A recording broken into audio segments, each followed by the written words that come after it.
நம்மை இந்த அளவுக்கு உயர்த்தியது நம்முடைய முற்பிறவியில் நாம் செய்த தவம், நாம் செய்த சரியை கிரியை யோக பயிற்சிகள், நாம் இறைவனிடம் வைத்த விண்ணப்பங்கள் அத்தனையும் நமக்கு இன்று ஒரு நல்ல விளைவை தந்து இந்த பதி பசு பாச ஞானத்தை தெரிவதற்கு வாய்ப்பை கொடுத்திருக்கின்றது. அந்த அளவிலே வகுப்பை நாம் துவங்குவோம். சைவ சித்தாந்த சுடர் பாடத்திட்ட வரிசையிலே மொத்தம் 15 அலகுகள் இருக்கின்றது, 15 யூனிட். அதிலே நாம் இன்று சிந்திக்க இருப்பது அலகு 14, 14th யூனிட்டை பார்க்க போகின்றோம். இதிலே முக்கியமான ஒரு 3 விஷயங்களை நாம் பார்க்க போகின்றோம்.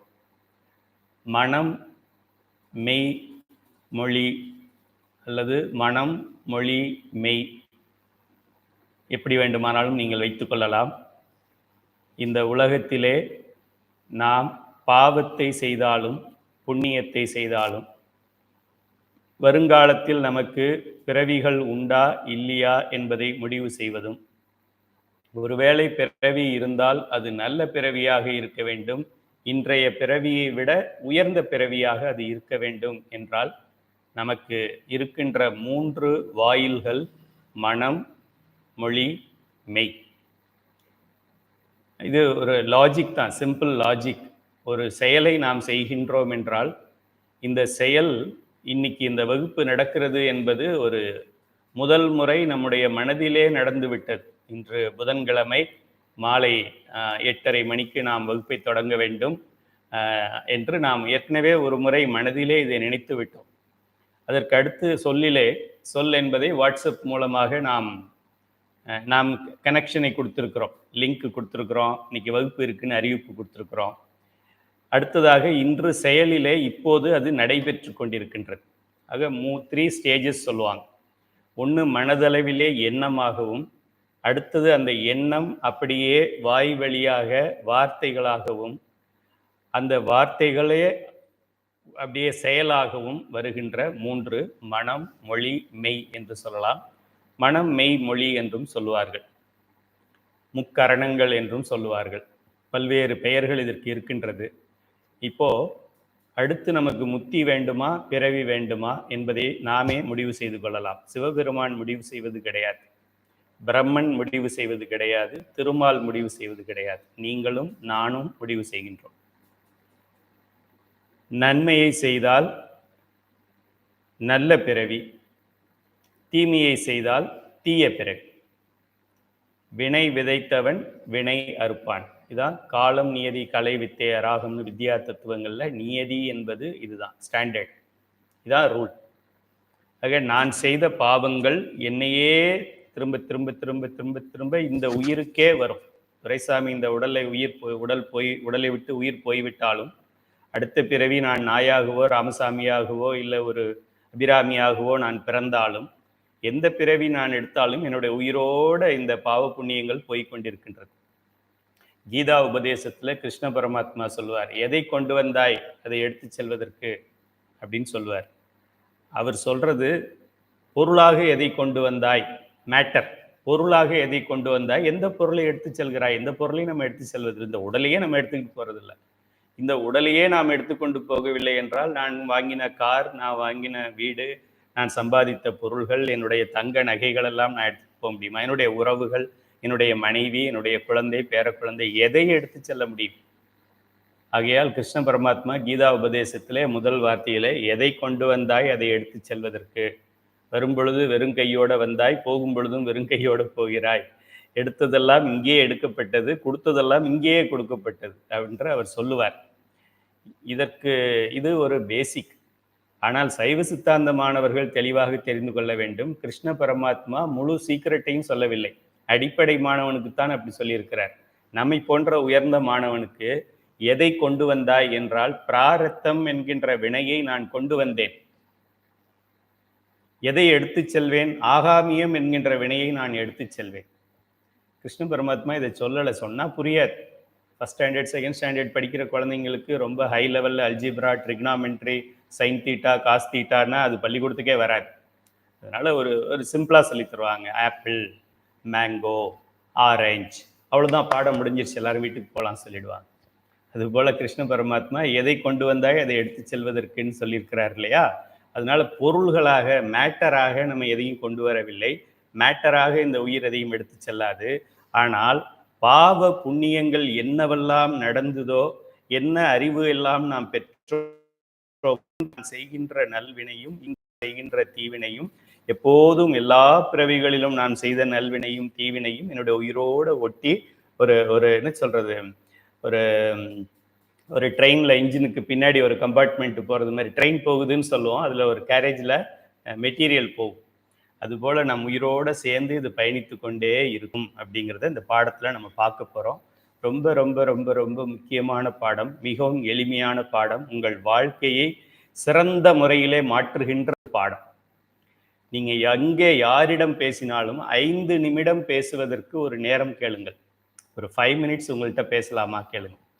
இந்துக்களிடம் கேளுங்கள், மற்ற மதத்தினரிடம் பேச வேண்டாம், இதை பற்றி பேச வேண்டாம்.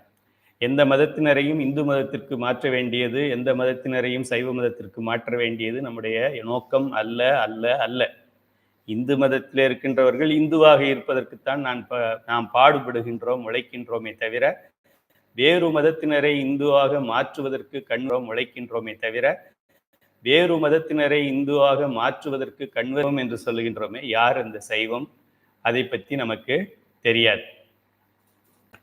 எனக்கு இன்டர்நெட் ப்ராப்ளம் இப்போ தான் டிஸ்பிளே ஆகுது.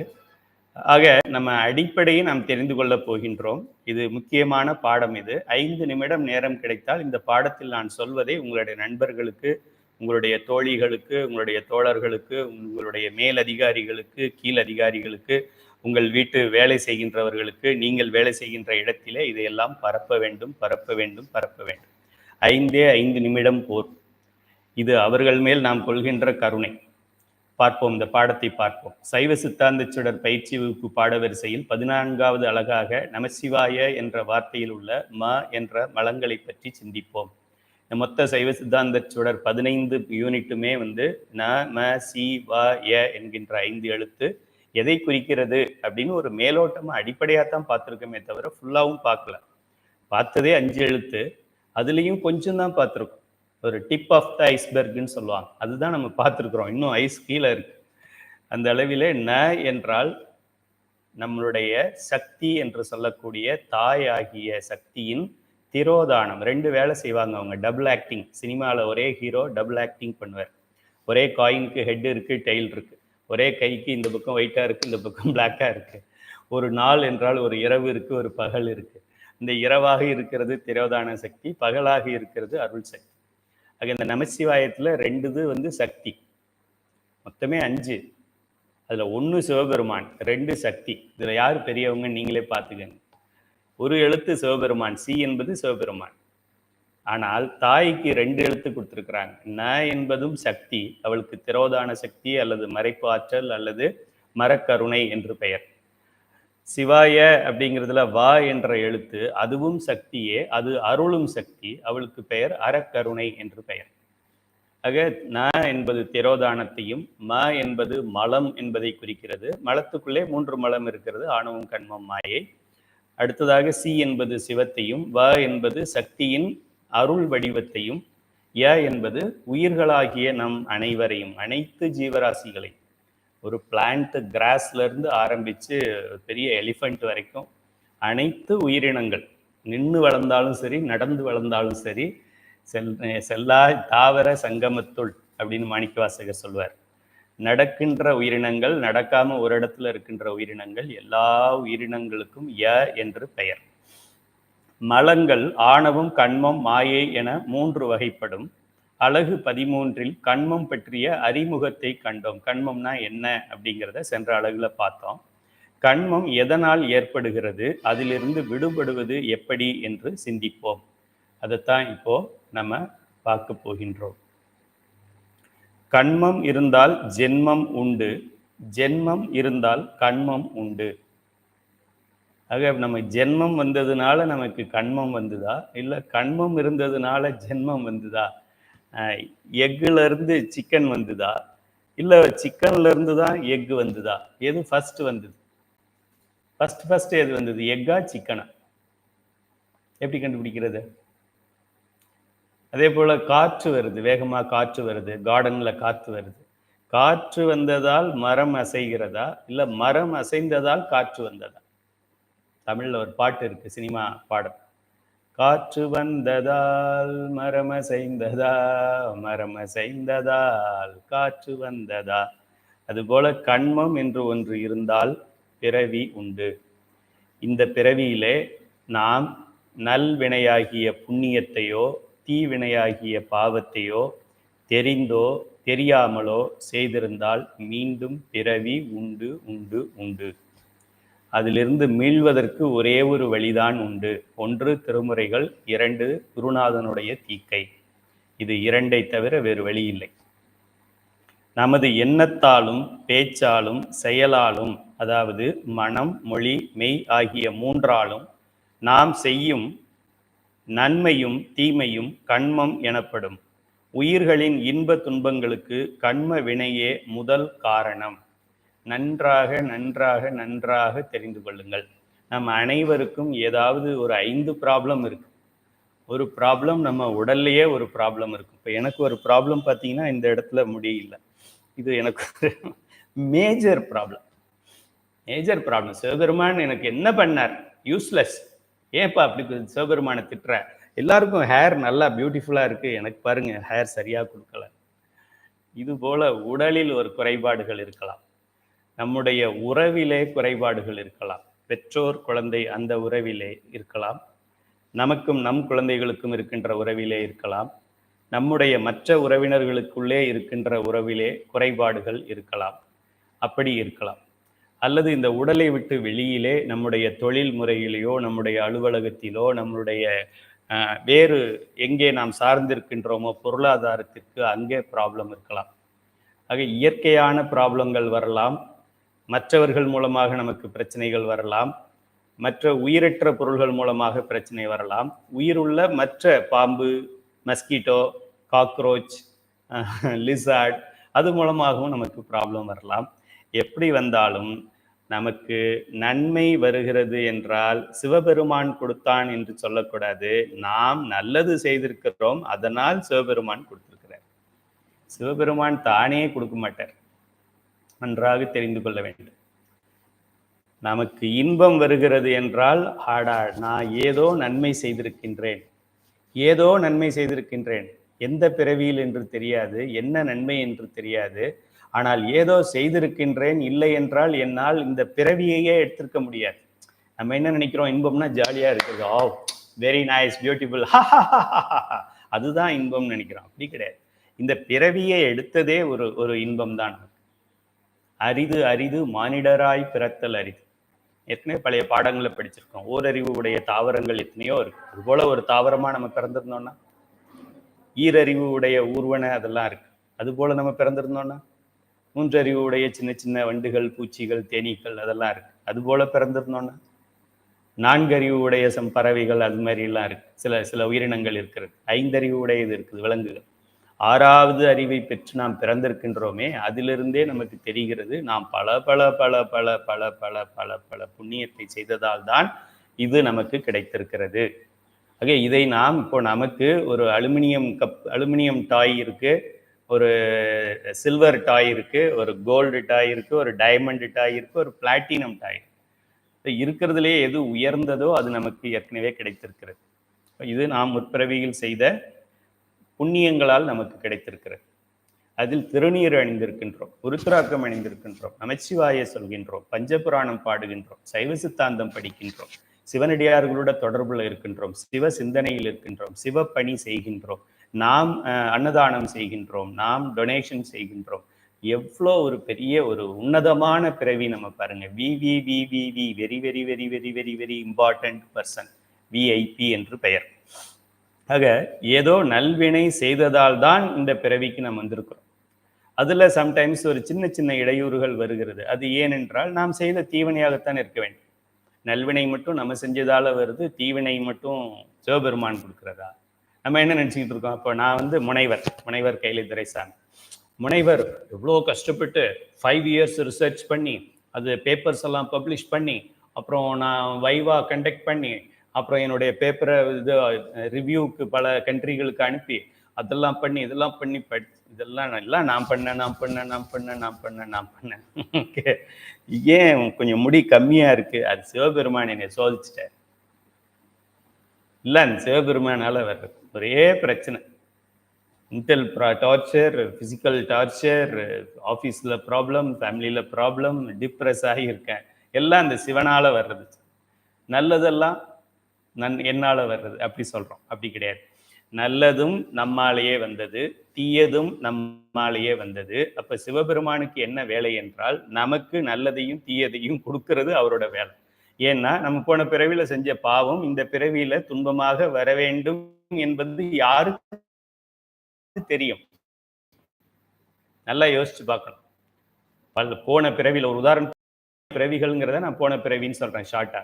போன பிறவியில நான் ஒரு மிகப்பெரிய ஒரு பாவத்தை, நான் அண்டர் த டேபிள் லஞ்சம் வாங்கியிருக்கிறேன். பிரைப், ஒரு சைன் பண்றதுக்கு 1 lakh கொடுங்கன்னு வாங்கியிருக்கிறேன்.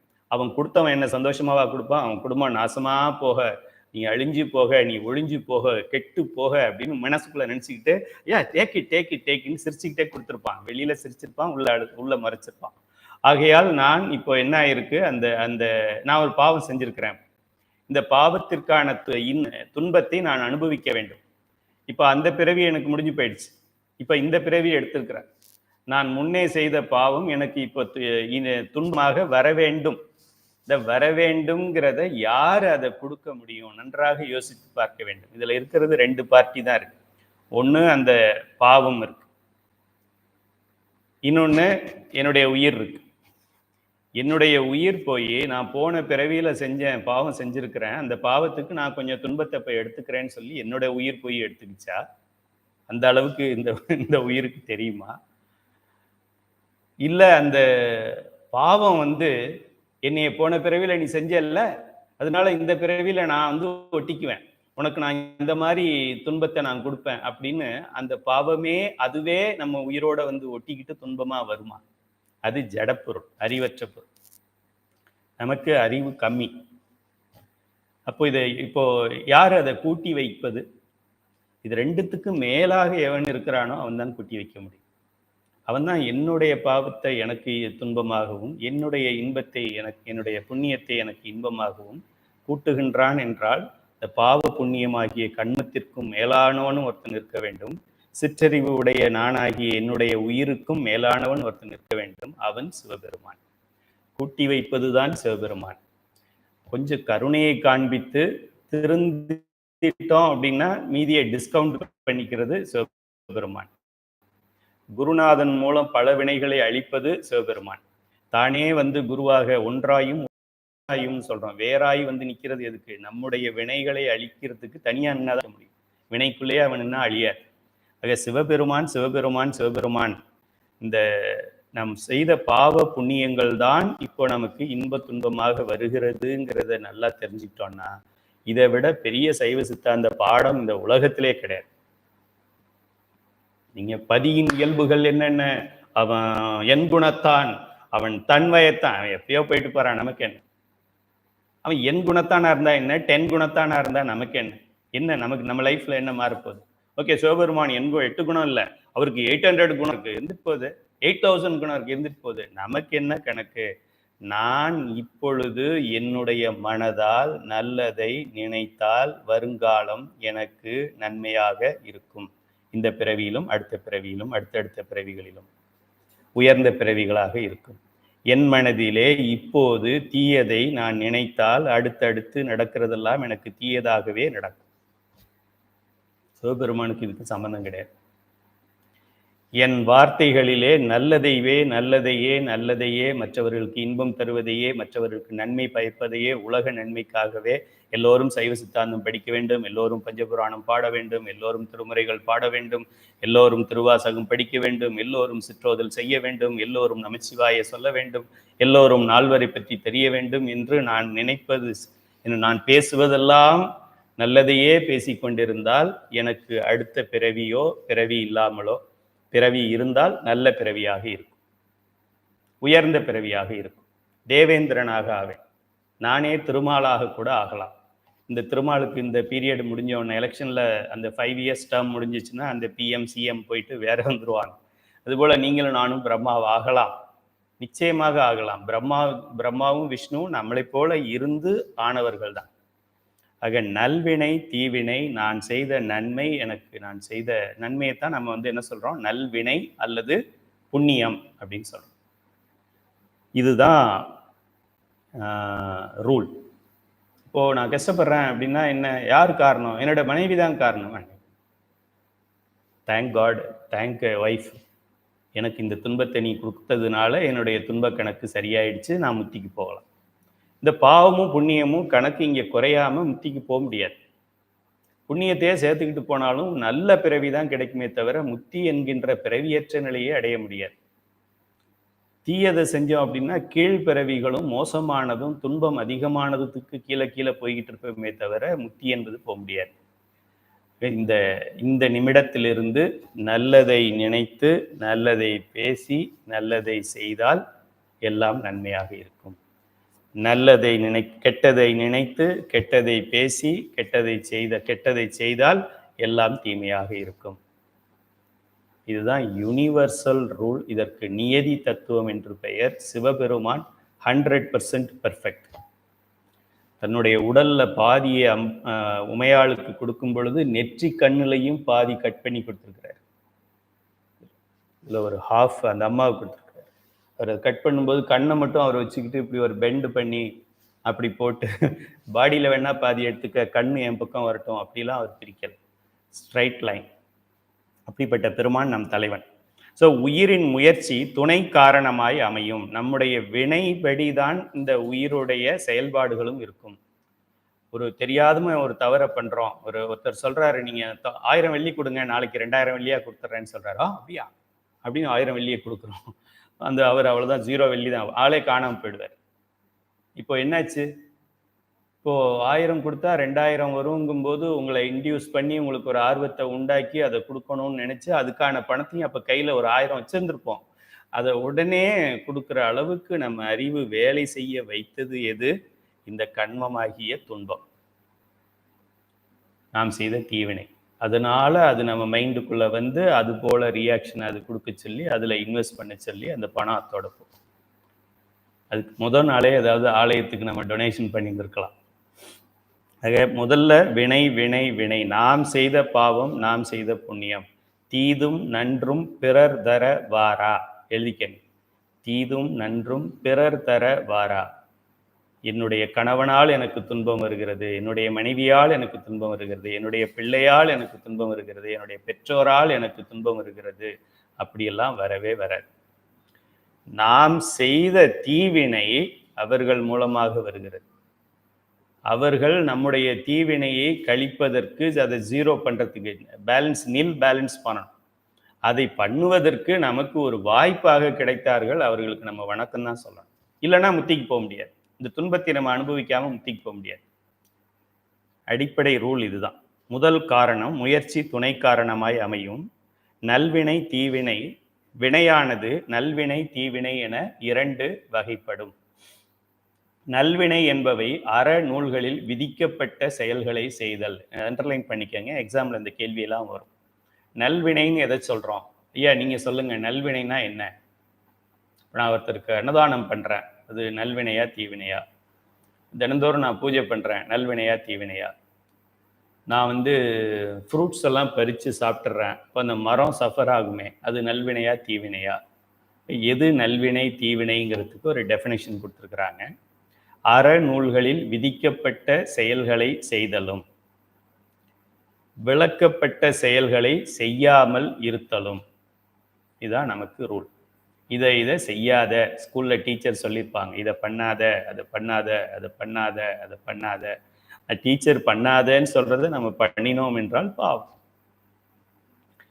டீச்சர் சிலது சொல்லியிருப்பாங்க, இதை பண்ணு, ஹோம்ஒர்க் பண்ணு, டிராயிங் பண்ணு, சார்ட் பண்ணு. அவங்க எதெல்லாம் பண்ணுன்னு சொன்னாங்களோ அதை பண்ணலைன்னா பாவம். பண்ணுன்னு சொன்னதை பண்ணினால் புண்ணியம், பண்ணாதேன்னு சொல்றதை பண்ணாம இருந்தா நமக்கு பாவம் கிடையாது. அதாவது குட் ஸ்டூடெண்டா இருக்கணும். அவ்வளவு. நல்வினை தீவினை என்பவை நல்வினைக்கு மாறானது. அதாவது அறநூல்களில் விதிக்கப்பட்ட செயல்களை செய்யாமையும் விளக்கப்பட்ட செயல்களை செய்தலும் தான் தீவினைங்கிறோம். அதோட ஆப்போசிட். சரி, இப்போ முக்கியமான இந்த 3 இது சொன்னோம் இல்லையா, மனம் மெய், மனம் மொழி மெய் அப்படிங்கிறது, அதை பார்க்கலாம். எண்ணத்தின் மூலம் செய்யும் வினைகள். நல்ல செயலையோ தீய செயலையோ செய்ய வேண்டும் என்ற எண்ணம் மனதில் தோன்றும் போது அந்த எண்ணங்களே வினைகள் ஆகின்றன. எனக்கு ஒரு தவறான எண்ணம் ஒன்று வருகிறது, ஓ இதை அனுபவித்தால் எப்படி இருக்கும், ஆனால் நான் இன்னும் அனுபவிக்கலை, நான் அதை சொல்லலை, அவங்கள்ட்ட என்னுடைய எதிர்பார்ப்பை நான் சொல்லலை, ஆனால் அது அப்படி நினைத்த உடனேயே என்னுடைய தீவினையில் அது எழுதப்பட்டு விடும். நல்லா தெரிஞ்சுக்கணும். யாருக்கும் தெரியாதுன்னு நினைக்கக்கூடாது. சிவபெருமானுக்கு தெரியும், மற்ற யாருக்கும் தெரியாது. பிரம்மனுக்கு கூட தெரியாது, திருமாலுக்கு கூட தெரியாது, சிவபெருமானுக்கு மட்டும் தெரியும். எழுதி விடுவார். தொழுது தூமலர் தூவி அழுது அரற்றுகின்றாரையும் பொழுதுபோக்கி புறக்கணிப்பாரையும் எழுதும் கீழ்கணக்கு இன்னம்பர் ஈசனே. அதனால ரொம்ப மைன்யூட்டா ஃப்ராக்ஷன் லெவல்ல எழுதிக்குவார் அவர்.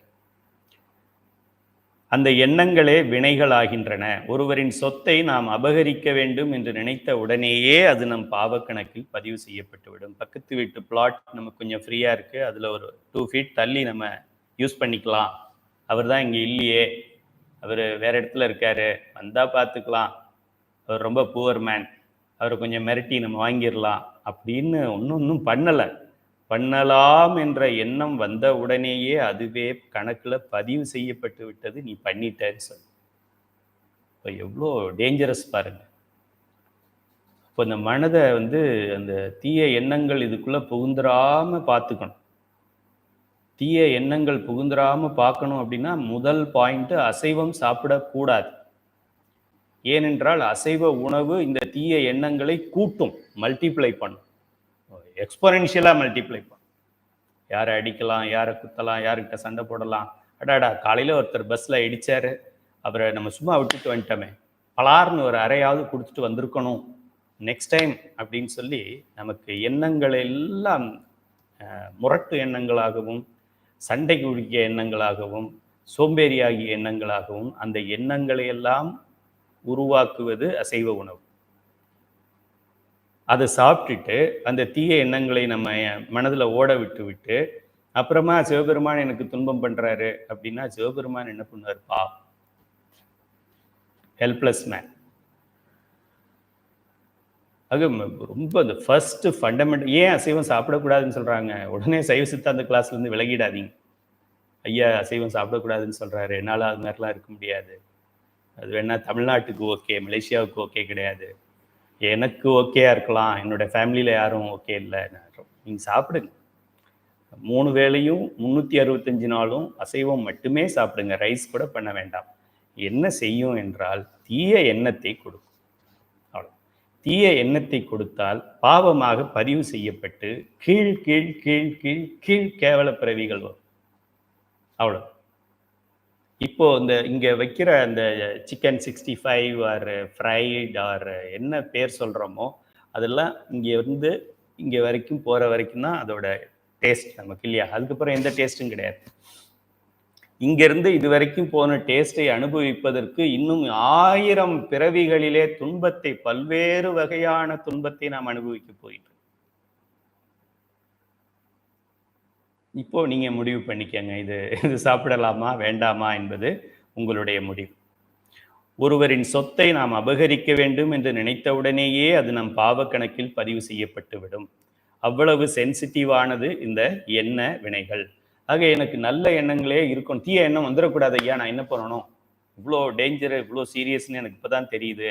ஸோ நான் எப்படி அதிலிருந்து விலகிறது? நம சிவாய நம சிவாய நம சிவாய நம சிவாய நம சிவாய நம சிவாய நம சிவாய நம சிவாய நம சிவாய நம சிவாய நம சிவாய. அல்லது சிவன் அடியார்களோட ஒரு தொடர். இது மாதிரி ஒரு ரொம்ப காலையிலேருந்து ஒரு மாதிரி நெகட்டிவ் ஃபீலிங்ஸாக வந்துக்கிட்டு இருக்குன்னா யாராவது ஒரு அடியாருக்கு ஃபோன் பண்ணி திருவாசகத்தில் எந்த பாடல் படிக்கிறீங்க, இந்த பாடலுக்கு என்ன அர்த்தம்னு சும்மா அவர் கேட்டோன்னா போகிறோம், நமக்கு அந்த நெகட்டிவிட்டி எல்லாம் போய் பாசிட்டிவிட்டி ஆயிடும். பாவத்தை செய்ய வேண்டிய நாம் புண்ணியத்தை செய்து விடுவோம். அடியார்களுடைய தொடர்பு நமக்கு இருந்தால். அடியார்கள் தொடர்பு இல்லாமல் அரசியல்வாதிகள் தொடர்போ, சினிமாக்காரர்களுடைய தொடர்போ, ஸ்போர்ட்ஸ் இருக்கிறவர்களுடைய தொடர்போ, வீணாக பேசி பேசி பேசி வாழ்க்கையை வாழ்க்கையை வீணாக்குபவர்களுடைய தொடர்போ தொடர்போ இருந்தால் பாவ பாவ பாவ பாவ பாவம் தான் ஏறும். சிவபெருமான் எங்க வர்றாரு? இந்த எங்கேயுமே வரல. கணக்கை கரெக்டா எழுதிக்கிட்டு அதுக்குண்டான பலனை அவர் கொடுக்கறது தான் அவரோட வேலை. அதனால தீயது வரும்பொழுது சிவபெருமானை நாம் பிளேம் பண்ணக்கூடாது. அவர் இன்னசென்ட். அதேபோல் துயரத்தில் இருக்கும் ஒருவருக்கு நம்மால் வெளிப்படையான உதவிகளை செய்ய முடியாவிட்டாலும் நம் மனதளவில் அவர் அந்த துயரத்திலிருந்து மீண்டு வர வேண்டும் என்று நினைத்தாலே போதும், நமது கணக்கில் புண்ணியம் கிரெடிட் ஆகிவிடும். யாரோ ஒருத்தர் ரிலேட்டிவோ ஃப்ரெண்டோ யாரோ ரோட் சைடில் ஆக்சிடென்ட் ஆகி கிடக்கிறாரோ லார்ட் சிவா, யார் மூலமாவது அவர் காப்பாற்றப்பட வேண்டும், இறைவனை அவருக்கு உதவி செய்யுங்க அப்படின்னு நம்ம சொல்லிட்டு நம்ம வேலைக்கு போய்கிட்டே இருந்தாலும் நமக்கு புண்ணியம் கணக்கில் ஏற்றப்படும். எவ்வளோ ஈஸி பாருங்க. நம்ம புண்ணியத்தை சம்பாதிக்கிறதுனா, ஐயோ எனக்கு ஒர்க்கிங் ஹவர்ஸ் நிறைய இருக்குது, செவிஸ்தாந்தமெல்லாம் என்னால் படிக்க முடியாது, தேவாரமெல்லாம் என்னால் பாட முடியாது, திருவாசகத்தெல்லாம் என்னால் எழுத முடியாது. அப்போ என்னதான் முடியும்? சாப்பிட முடியும், சம்பாதிக்க முடியும், ஃபேன்சியாக ட்ரெஸ் பண்ணிக்க முடியும், ஃபோட்டோ எடுத்துக்க முடியும். இந்த 4 விஷயம் தான் நமக்கு தெரியும். இப்படி சொல்கிறவங்க கூட நமக்கு என்ன அளவிலே எல்லாரும் நல்லா இருக்கட்டும், எல்லோரும் இன்புற்றிருப்பதே அன்றி வேறொன்றும் அறியேன் பராபரமே, வாழ்க வளமுடன், எங்கும் நன்மையே பெருகட்டும், சூழ்க இன்பமே. மலேசியாவில் அடிக்கடி சொல்கிறீங்க, மலேசியா இந்து சங்கத்தில் அப்படி ஒரு சிக்னேச்சர் ஸ்டேட்மெண்ட்டே வச்சுருக்காங்க. அது பதிவு செய்யுங்க யாராவது. இன்பமே சூழ்க, எல்லோரும் வாழ்கன்னு நினைக்கிறேன். அதை சொல்லிக்கிட்டே இருந்தாலே போகிறோம். நீங்கள் தேவேந்திரன் ஆகலாம். எவ்வளோ ஒரு ஈஸி பாருங்க. ஹிமாலயாஸில் போய் ட்ரெஸ் இல்லாமல் ஒரு காலில் நின்று தாடியெல்லாம் வளர்த்துக்கிட்டு மரத்து மேலே தலைகீழாக தொங்கிக்கிட்டு கால் மேலே மாட்டி தலையை கீழே வச்சு அப்படியோ தவம் இருந்தோ மூச்சு பயிற்சி எல்லாம் பண்ணியோ ஒன்றும் பண்ண வேண்டாம். நினைக்கிறத நல்லதா நினச்சிக்கிட்டே இருந்தா சிவத்தை பற்றியும் சிவனடியார்களை பற்றியும் நல்ல செயல்களை பற்றியும் மற்றவர்கள் நன்றாக இருக்க வேண்டும் என்று நினைத்தாலே போதும், நம்ம தேவேந்திரன் ஆகலாம்.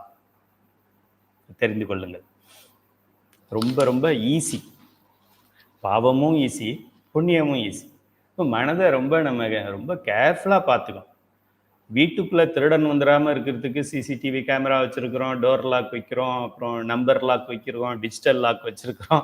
நம்ம மனதுக்குள்ளே தீய எண்ணங்கள் எதை பற்றியும் வந்துடக்கூடாதுங்கிறதுக்கு ஒரு லாக்கும் கிடையாது. தீய எண்ணங்கள் வர்ற மாதிரியான சுச்சுவேஷனை வச்சுருக்கிறோம். டிவியில் 100 சேனல்ஸ் வச்சுருக்கிறோம், வேறு ஏதாவது யூடியூப் சேனல் இருக்குது, மற்ற ஃப்ரெண்ட்ஸ் இருக்காங்க, ஏதோ இருக்குது.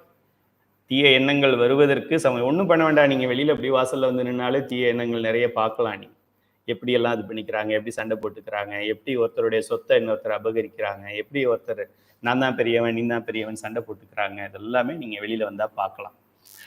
நாம் புண்ணியம் சேர்ப்பதற்கு பணத்தையோ நேரத்தையோ உடல் உழைப்பையோ தர வேண்டாம்.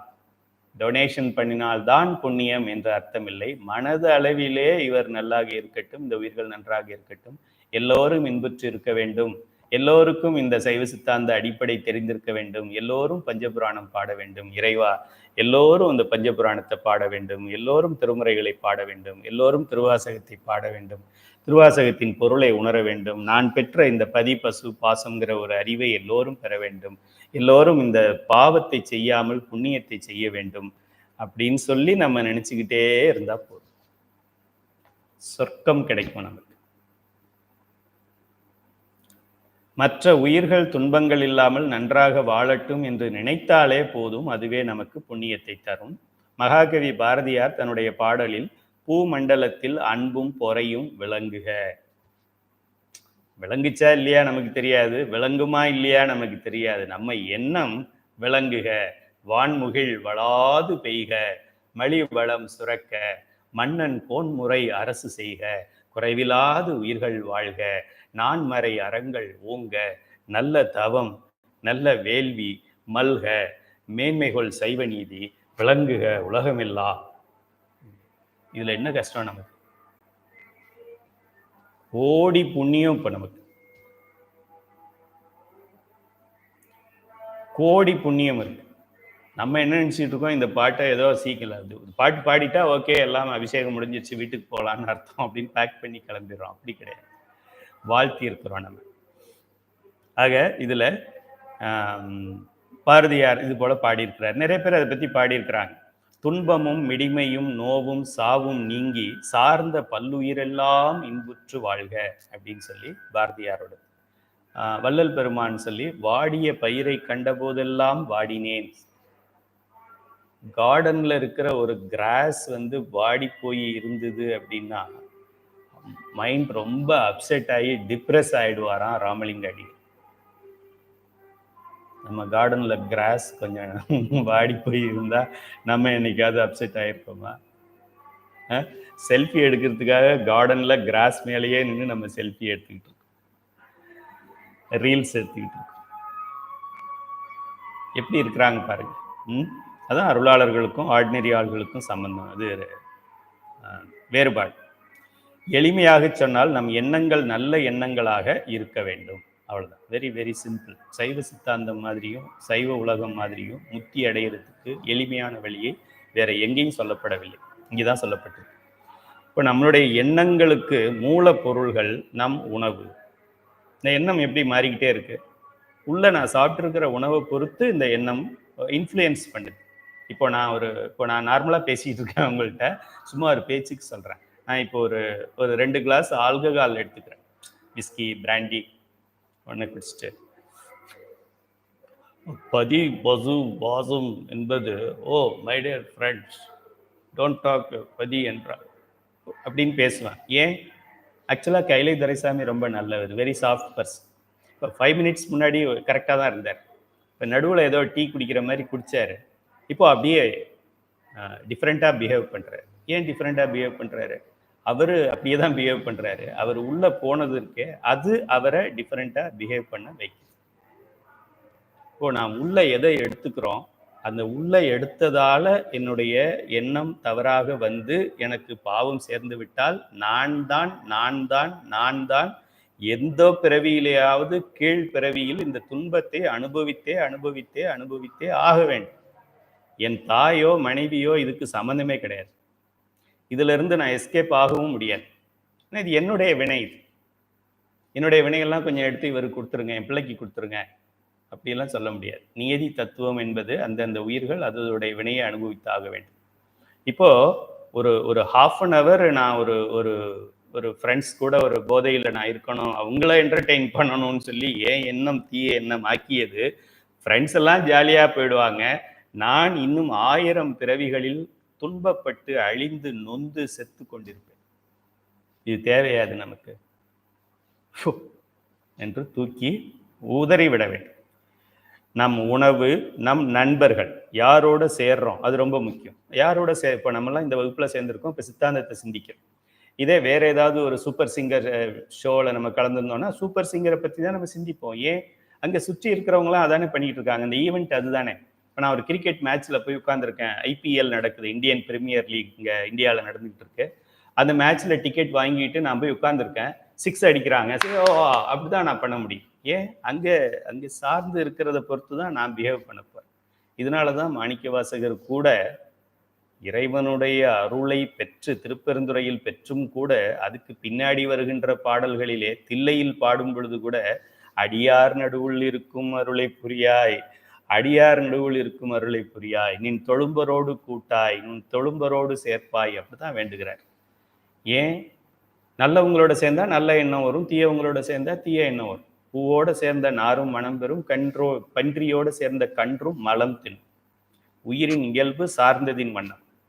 அதுக்காகத்தான் அடியார் நடுவில் இருக்கும் அருளை புரியாய். ஏதாவது ஒரு வாட்ஸ்அப் குரூப்ல, சைவ சித்தாந்த குரூப்ல நீ சேர்த்து விடுங்க, படிக்கிறேன் படிக்கல சேர்த்து விட்டுருங்க. அதுல அப்படி இருந்தாதான் நம்மளுடைய எண்ணங்கள், நல்ல எண்ணங்கள் நன்மை பயக்கும். இயற்கையான நம் குணம், ஒருத்தருக்கும் பிறவிலேயே ஒரு குணத்தோட இயல்பு இருக்கு. இப்போ எனக்கு சில குணங்கள் இருக்கு, அதை நீங்க சொன்னா நான் உடனே மாத்திக்க மாட்டேன், மாறாது. ஏன்னா அது ரத்தத்திலேயே இருக்குன்னு சொல்லுவாங்க. அது போல சில அடிப்படையா சில நேச்சர் இருக்கு. அதுக்கப்புறம் என்னை சுற்றி இருக்கிறவர்களை பொறுத்து இன்ஃப்ளூயன்ஸ் ஆகுது. அதுக்கு அடுத்ததாக என்னுடைய உணவை பொறுத்து வேறுபாடு வருது. இப்போ நம்ம இன்னிலிருந்து விஜிலண்ட்டாக இருக்கணும். நம்ம பகுத்தறிவாளன்னா என்ன? இப்போ தான் நம்ம அறிவு வேலை செய்யுது. இன்று முதல் ஃப்ரம் திஸ் செகண்ட் நான் வந்து தீய எண்ணங்களை உள்ள விட்டுட்டேன் அப்படின்னாக்க நான் தான் பிறவியில் கஷ்டப்படுவேன். ஏதோ ஒரு வகையில் கஷ்டப்படுவேன். பிறவியே மோசமாக இருக்கும், இல்லைன்னா பிறவியில் மோசம் நடக்கும். எடுத்த பிறவியில் மோசம் நடக்கும்.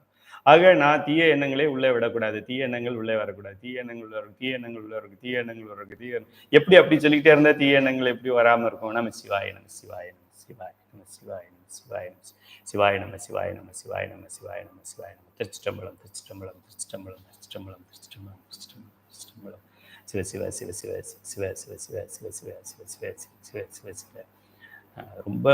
ரொம்ப மோசமான உணவை இன்னைக்கு சாப்பிட்டுட்டோம், தவறான எண்ணங்கள் எல்லாம் வந்துகிட்டு இருக்குன்னா ஒரு சிவன் அடியார் திருநீர் உருத்திராக்கம் அணிந்தவருக்கு ஃபோன் பண்ணி திருவாசகம் எந்த ஊரில் பாடப்பட்டதுன்னு சும்மா ஒரு டம்மி கொஸ்டின்ஸை கேட்டு விட்டா நமக்கு எண்ணங்கள் மாறிவிடும், புண்ணியமாகிவிடும். அதனால் ரொம்ப ரொம்ப விஜிலண்ட்டாக கேர்ஃபுல்லாக இருக்கணும். என்ன நம்ம சாப்பிட்றோம், இந்த சாப்பாடு என்னுடைய எண்ணத்தை எப்படி மாற்றும், யாரோட நம்ம கான்டாக்ட்ஸை பார்க்கணும். இந்த கான்டாக்ட்ஸில் எனக்கு புண்ணியத்தை தரக்கூடிய கான்டாக்ட் எது, எனக்கு பாவத்தைனா என்ன, தீய எண்ணம். அவங்க பாவம் செய்யலை, நம்ம அவங்களோட சேர்ந்தா பாவமாக இருக்கும். பாவத்தை தரக்கூடியது எது? ஒரு ப்ராவர்ப் ஒன்று சொல்லுவாங்க, you tell who are your friends, I will tell about you அப்படின்னு சொல்லுவாங்க. உன்னுடைய நண்பர்கள் யார் என்று சொல், உன்னை பற்றி நான் சொல்கிறேன், உன்னை பற்றி நீ சொல்ல வேண்டாம்.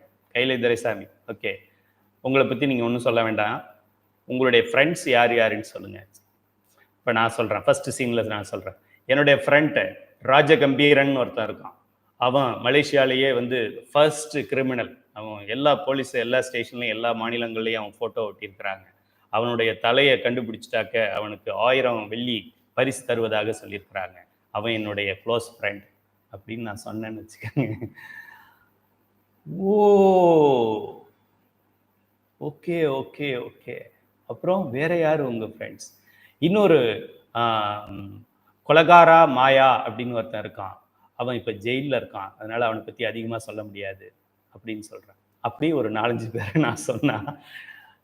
ஓகே ஐயா, ரொம்ப நன்றி, நான் இந்த இதுலேருந்து டிஸ்கனெக்ட் ஆகிக்கிட்டு வேறு வகுப்பில் சேர்ந்துக்கிறேன் அப்படின்னு போயிடுது. இப்போ நான் எனக்கு ரொம்ப வேண்டியவர்கள் யாருன்னு நான் சொல்கிறேன். திருவாவடுதுறை ஆதீனத்தில் அந்த சைவ சித்தாந்த பேராசிரியர் இருக்காங்க, அவங்க எனக்கு ரொம்ப பிடிச்சவங்க. என்னுடைய ஆசிரியர் கந்தசுவாமின்னு சொல்லி, அவங்க திருவாவடுதுறை ஆதீனத்தின் சைவ சித்தாந்த பயிற்சி மையத்தின் இயக்குனராக இருந்தவங்க, அவங்க எனக்கு பிடிச்சவங்க. பவானி தியாகராசன், அவர் எனக்கு ரொம்ப தெரிந்தவர். சோசோ மீனாட்சி சுந்தரம் ஐயா, அவர் எனக்கு ரொம்ப தெரிஞ்சவர். சிவகுமார் ஐயா, அவர் எனக்கு ரொம்ப தெரிஞ்சவர் அப்படின்னு நான் சொல்கிறேன். இப்போது நீங்கள் என்னை பற்றி என்ன கெஸ் பண்ணுவீங்க? ஓ ஓகே ஓகே ஓகே, எல்லா விஐபியும் ஐயாவோட ஃப்ரெண்டு சொல்கிறாங்க. ஆக சார்ந்ததின் வண்ணம், எதை சார்ந்து இருக்கிறோமோ அதனால தான் அடியார்கள் கூட அடியாரோட என்னை சேர்த்து வை. மாணிக்க வாசகர் கேட்குறாரு, அடியாரோட என்னை சேர்த்து வை. அப்பர் பெருமான் சொல்கிறாரு, அடியாரோட என்னை சேர்த்து வை. சுந்தரர் சொல்கிறாரு, அடியாரோட என்னை சேர்த்து வை. எல்லோரும் அதை தான் கேட்டிருக்காங்க. ஏன்? நம்மளுடைய எண்ணம் நல்ல எண்ணமாக இருப்பதற்கு அடியார்கள் தான் உதவி செய்ய முடியும். நல்ல எண்ணங்களை தரக்கூடிய, அதாவது தீய எண்ணங்களை தராத உணவு முறைகளைத்தான் சாத்வீக உணவு என்று சொல்லுகின்றோம். சாத்வீகம் அப்படின்னு ஒரு குணம் இருக்கிறது, எல்லா மனிதர்களுக்கும் இருக்கிறது. ராஜசம், தாமசம், சாத்வீகம்னு இருக்கு. எல்லாருக்கும் இது 3மே இருக்கும். அதில் ஒருத்தருக்கும் காம்பினேஷன் வேற வேற இருக்கும், அவ்வளோதான், வேற ஒன்றும் இல்லை. எனக்கு மேபி சாத்வீகம் கூடவும் மற்ற 2 குறை. இப்போ 100%ன்னு வச்சுக்கோங்க, 60% சாத்வீகமாகவும் ஒரு 10% ராஜசமாகவும் பேலன்ஸ் 30%. ஆக டோட்டல் 100% வந்து இந்த 3 ஷேர் பண்ணி, அதில் எது அதிகமாக இருக்குதோ அது போல தான் நம்மளுடைய ஆக்டிவிட்டீஸ் நமக்கு இருக்கும். நல்ல எண்ணங்களை தரக்கூடிய அந்த குணத்திற்கு பெயர் சாத்வீக குணம் என்று பெயர். அதுக்கு உண்டான உணவுகள், எந்த உணவை எடுத்துக்கொண்டால் அந்த குணம் நமக்கு தொடர்ந்து நீடிக்கும் அப்படின்னா அது சாத்வீக உணவு. அதை சாத்வீக உணவு, அதாவது வெஜிடேரியன் ஃபுட் எடுத்தோம் அப்படின்னா சாத்வீக குணத்தை மெயின்டைன் பண்ணலாம். அசைவ உணவுகள், நான் வெஜிடேரியன் ஃபுட் எடுத்தோம்னா ரஜோ என்கின்ற குணமும் தமோ என்கின்ற குணங்களையும் அது இன்டியூஸ் பண்ணும். அது அதோட நேச்சர், அதோட நேச்சர். நமக்கு இப்போ எனக்கு ஒரு பாடி பெயினாக இருக்குது, ஒரு டேப்லெட் பேராசிட்டமல் ஆர் ஏதோ ஒரு டாலோஃபர் ஆர் சம்திங் ஒரு என்ன சொல்கிறேன், ஒரு பெயின் கில்லர் டேப்லெட்டை நான் போட்டேன்னா கொஞ்ச நேரத்தில் என்னோட பாடி பெயின் எனக்கு தெரியறது இல்லை. எப்படி? அது அந்த டேப்லெட்டோட இயல்பு. அதுக்கு உண்டான மருந்து மாத்திரையெல்லாம் அது உள்ளே இருக்குது. அதனால நமக்கு உடனே பெயின் ரிலீவ் ஆகிடும். அதுபோல் இந்த உணவு உள்ளே போனால் அந்த உணவோட இயல்பு ஆன்மீகத்தில் தீய எண்ணங்களை தரக்கூடியது. நம்மளுடைய சைக்கலாஜிக்கலி தீய எண்ணங்கள், ஃபிசிக்கலி அது நமக்கு டைஜஷன் ப்ராப்ளத்தை தரக்கூடியது. நார்மல் ஃபுட்டு 4 ஹவர்ஸில் டைஜஸ்ட் ஆகும்னா இது 10 ஹவர்ஸில் 12 ஹவர்ஸ் ஆகும் ஃபுல் டைஜஸ்ட் ஆகிறதுக்கு. ஸோ இதுதான். ஸோ குணத்தையும் கெடுத்து அடுத்த பிறவியும் நம்ம கணக்கில் சேர்த்துக்கிட்டு, அடுத்த பிறவிக்கு இப்போவே ரிசர்வேஷன் பண்ணியாச்சுன்னு அர்த்தம். அதையும் பண்ணிட்டு அடுத்த பிறவினா என்ன, தேவேந்திரனாக பிறக்க போகிறோம், நாயாக பிறப்போம், டாங்கியாக பிறப்போம், மஸ்கிட்டோவாக பிறப்போம், யாருக்கு தெரியும்? செஞ்சது பாவம் தானே. அதனால இந்த உணவு என்பது எவ்வளவு முக்கியம் அப்படிங்கிறத தெரிந்து கொள்ள வேண்டும். சைவ சித்தாந்த வகுப்புக்கு போனால் சைவமாக மாறிடணுமோ? சைவமாக மாறணும்னு அவசியம் இல்லை. முத்திக்கு போகணும்னா தீய எண்ணம் வரக்கூடாது. தீய எண்ணம் வரக்கூடாது என்றால் அசைவம் சாப்பிடக்கூடாது. Now choice is yours. சைவ சித்தாந்த ஆசிரியர் யாரையும் இப்படி பண்ணாத அப்படி பண்ணாத நாங்கள் சொல்கிறது கிடையாது. இதை பண்ணால் இது வருது, அதை பண்ணால் அது வருது சொல்ல வேண்டியது என் கடமை. பாப்பாத்தியமாக மாடு வந்திருக்கு, கட்டினா கட்டு, கட்டலைன்னா போ. சொல்ல வேண்டியதை சொல்லியாச்சு. நீயாச்சு, ஓம் பாவம் ஆச்சு. எனக்கு என்ன, ஓம் பாவத்தை நானா அனுபவிக்க போகிறேன்? சொல்ல வேண்டியது, உயிர்களுக்கு அறிவிக்க வேண்டியது குருநாதனாக, இதை செய்தால் பாவம், இதை செய்தால் புண்ணியம், இதை செய், இதை செய்யாதே. இது என்னுடைய பொறுப்பு. இதை நான் செய்யாமல் இருக்க முடியாது. அதனால என்னுடைய கடமையை நான் செய்ததற்கு எனக்கு நல்வினை கூடிவிட்டது.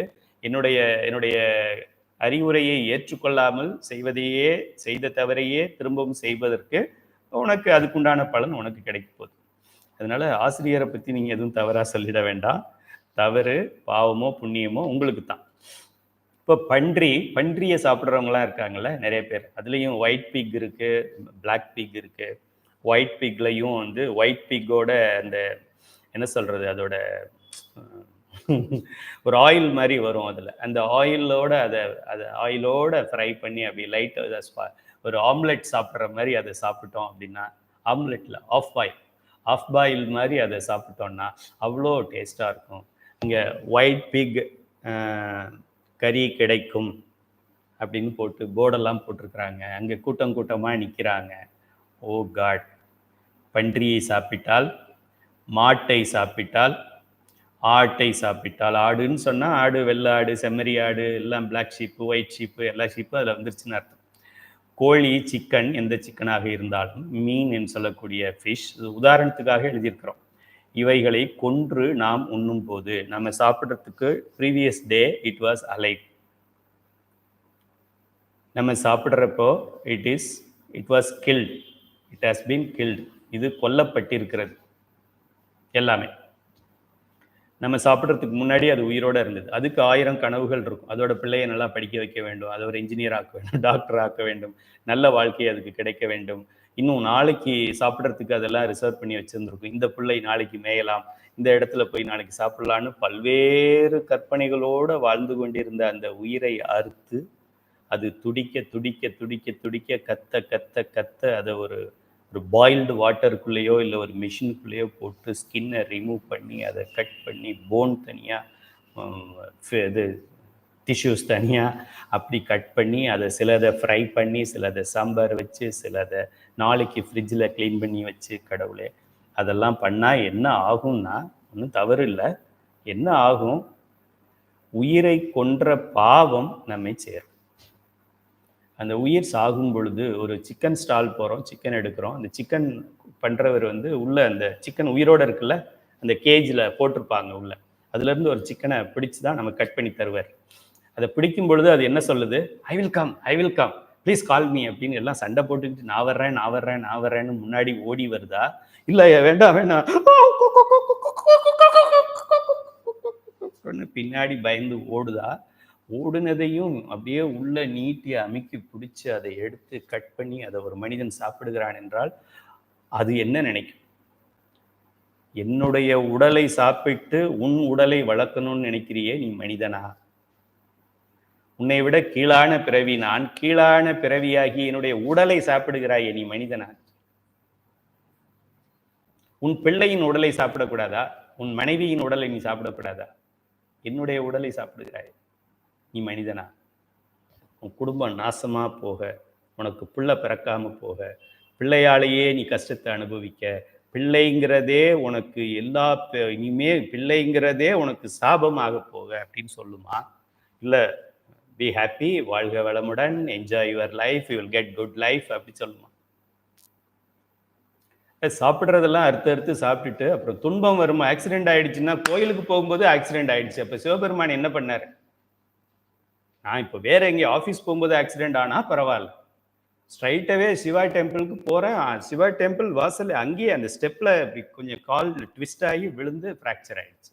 என்ன காடு இவர்? என்ன சாப்பிட்டுட்டு வந்த? பன்றி, மாடு, ஆடு, கோழி, மீன் போன்றவைகளை கொன்று நாம் உண்ணும் பொழுது உயிரை கொன்ற பாவம் நமக்கு சேருகிறது. அந்த தீய இது ஃபஸ்ட்டு, இது ரொம்ப கொடுமையானது. அந்த தீய உணவை உண்டதால் தீய எண்ணங்கள், இது சயின்டிஃபிக்காக நான் சொல்லியிருக்கேன், இதில் ஒன்றும் ஆன்மீகமெல்லாம் இல்லை, அந்த ஃபுட்டோட அதோட எஃபெக்ட்.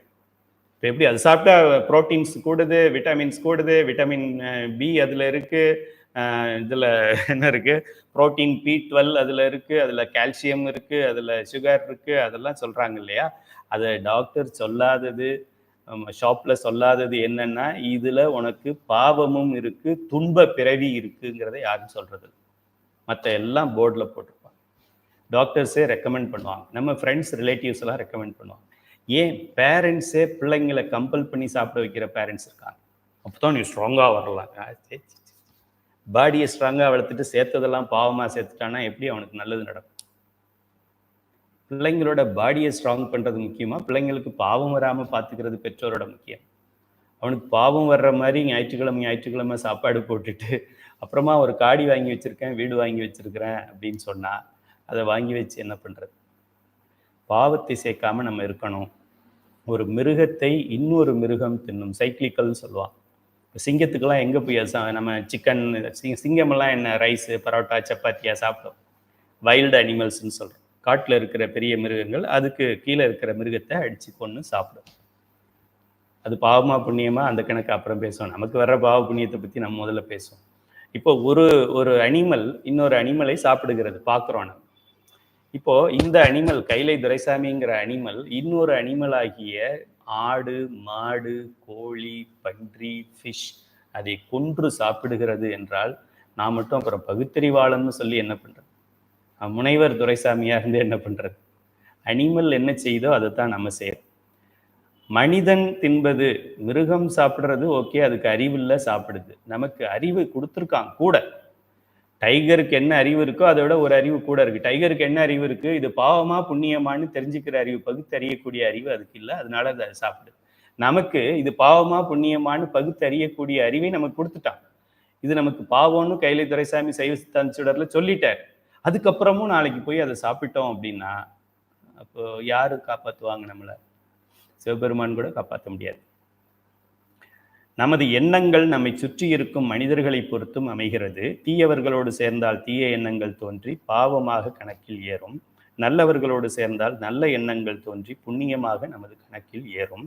நமக்கு தேவையானது நல்லவர்களுடைய தொடர்பு, அதாவது சத் சங்கம் என்று சொல்வார்கள். வடமொழி வார்த்தை சத் சங்கம் அப்படின்னா, சங்கம்னா தொடர்பு, நெட்வொர்க். சத்துனாக்க இந்த என்ன சொல்றது, நல்லவர்கள்னு வைத்துக்கொள்ளலாம். நல்லோருடன் தொடர்பு. மாணிக்கவாசக பெருமான் இறைவனிடம் வேண்டியது அடியார் நடுவில் இருக்கும் அருளை புரியாய் அப்படின்னு தான் மாணிக்கவாசக பெருமானை வேண்டியிருக்கிறார். மாணிக்கவாசகர் இறைவனால் ஆட்கொள்ளப்பட்டு சில வருடங்கள் கழித்து ஒரு பாட்டை பாடும் பொழுது அப்போ கூட உடையாள் உந்தன் நடுவு இருக்கும், உன்னுடைய மனசுல உமையாள் இருக்காப்பா, நீ ஆஞ்சநேயர் மாதிரி இப்படி ஓப்பன் பண்ணி காமிச்சாலும் உள்ள ராமனும் சீதையும் தெரியுறாங்கல்ல, அது போல உன்னுடைய நெஞ்சை அப்படி கிழிச்சு உள்ள யார் இருக்கான்னு பார்த்தா வேற யார் இருப்பாங்க? பார்வதி தான் இருப்பாங்க. வேற யாராவது இருந்தா சண்டை வந்துடும் வீட்டுல. சிவபெருமானுடைய நெஞ்சை கிழிச்சு பார்த்தா உமையாள் உள்ள இருப்பா. சரி, உமையாளோட நெஞ்சை கிழிச்சு பார்த்தா வேற யார் இருப்பாங்க? சிவபெருமான் தான் இருப்பாரு. வேற ஜென்ஸ் அது உள்ள இருக்க முடியாது. சிவபெருமான் இருக்கிறார். உடையாள் உந்தன் நடுவு இருக்கும், உடையாள் நடுவுள் நீ இருத்தி அடியேன் நடுவுள் இருவீரும் இருப்பதானால், என்னுடைய நெஞ்சத்திலே நீங்கள் இருவரும் முழுவதுமாக குடிகொண்டு இருப்பது உண்மையானால், ஐ வாண்ட், ப்ராமிஸ் மீ. அடியார் உமையாள் உந்தன் நடுவிருக்கும் உடையாள் நடுவில் நீ இருத்தி அடியேன் நடுவுள் இருவீரும் இருப்பதானால் அடியேன் அடியார் நடுவுள் இருக்கும் அருளை புரியாய்.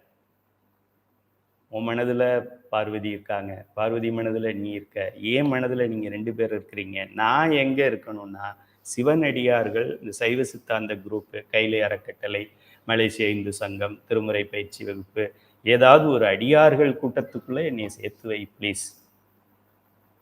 எப்போ இறைவனும் இறைவியும் மனதுக்குள்ள ஓப்பன் பண்ணி காமிச்சா இருக்கிற நிலையில இருக்கிற மிகப்பெரிய அருளாளராகிய மாணிக்கவாசக பெருமான் அதுக்கப்புறம் கேட்கறது அடியாரோட சேர்த்து வைன்னு சொல்றேன்.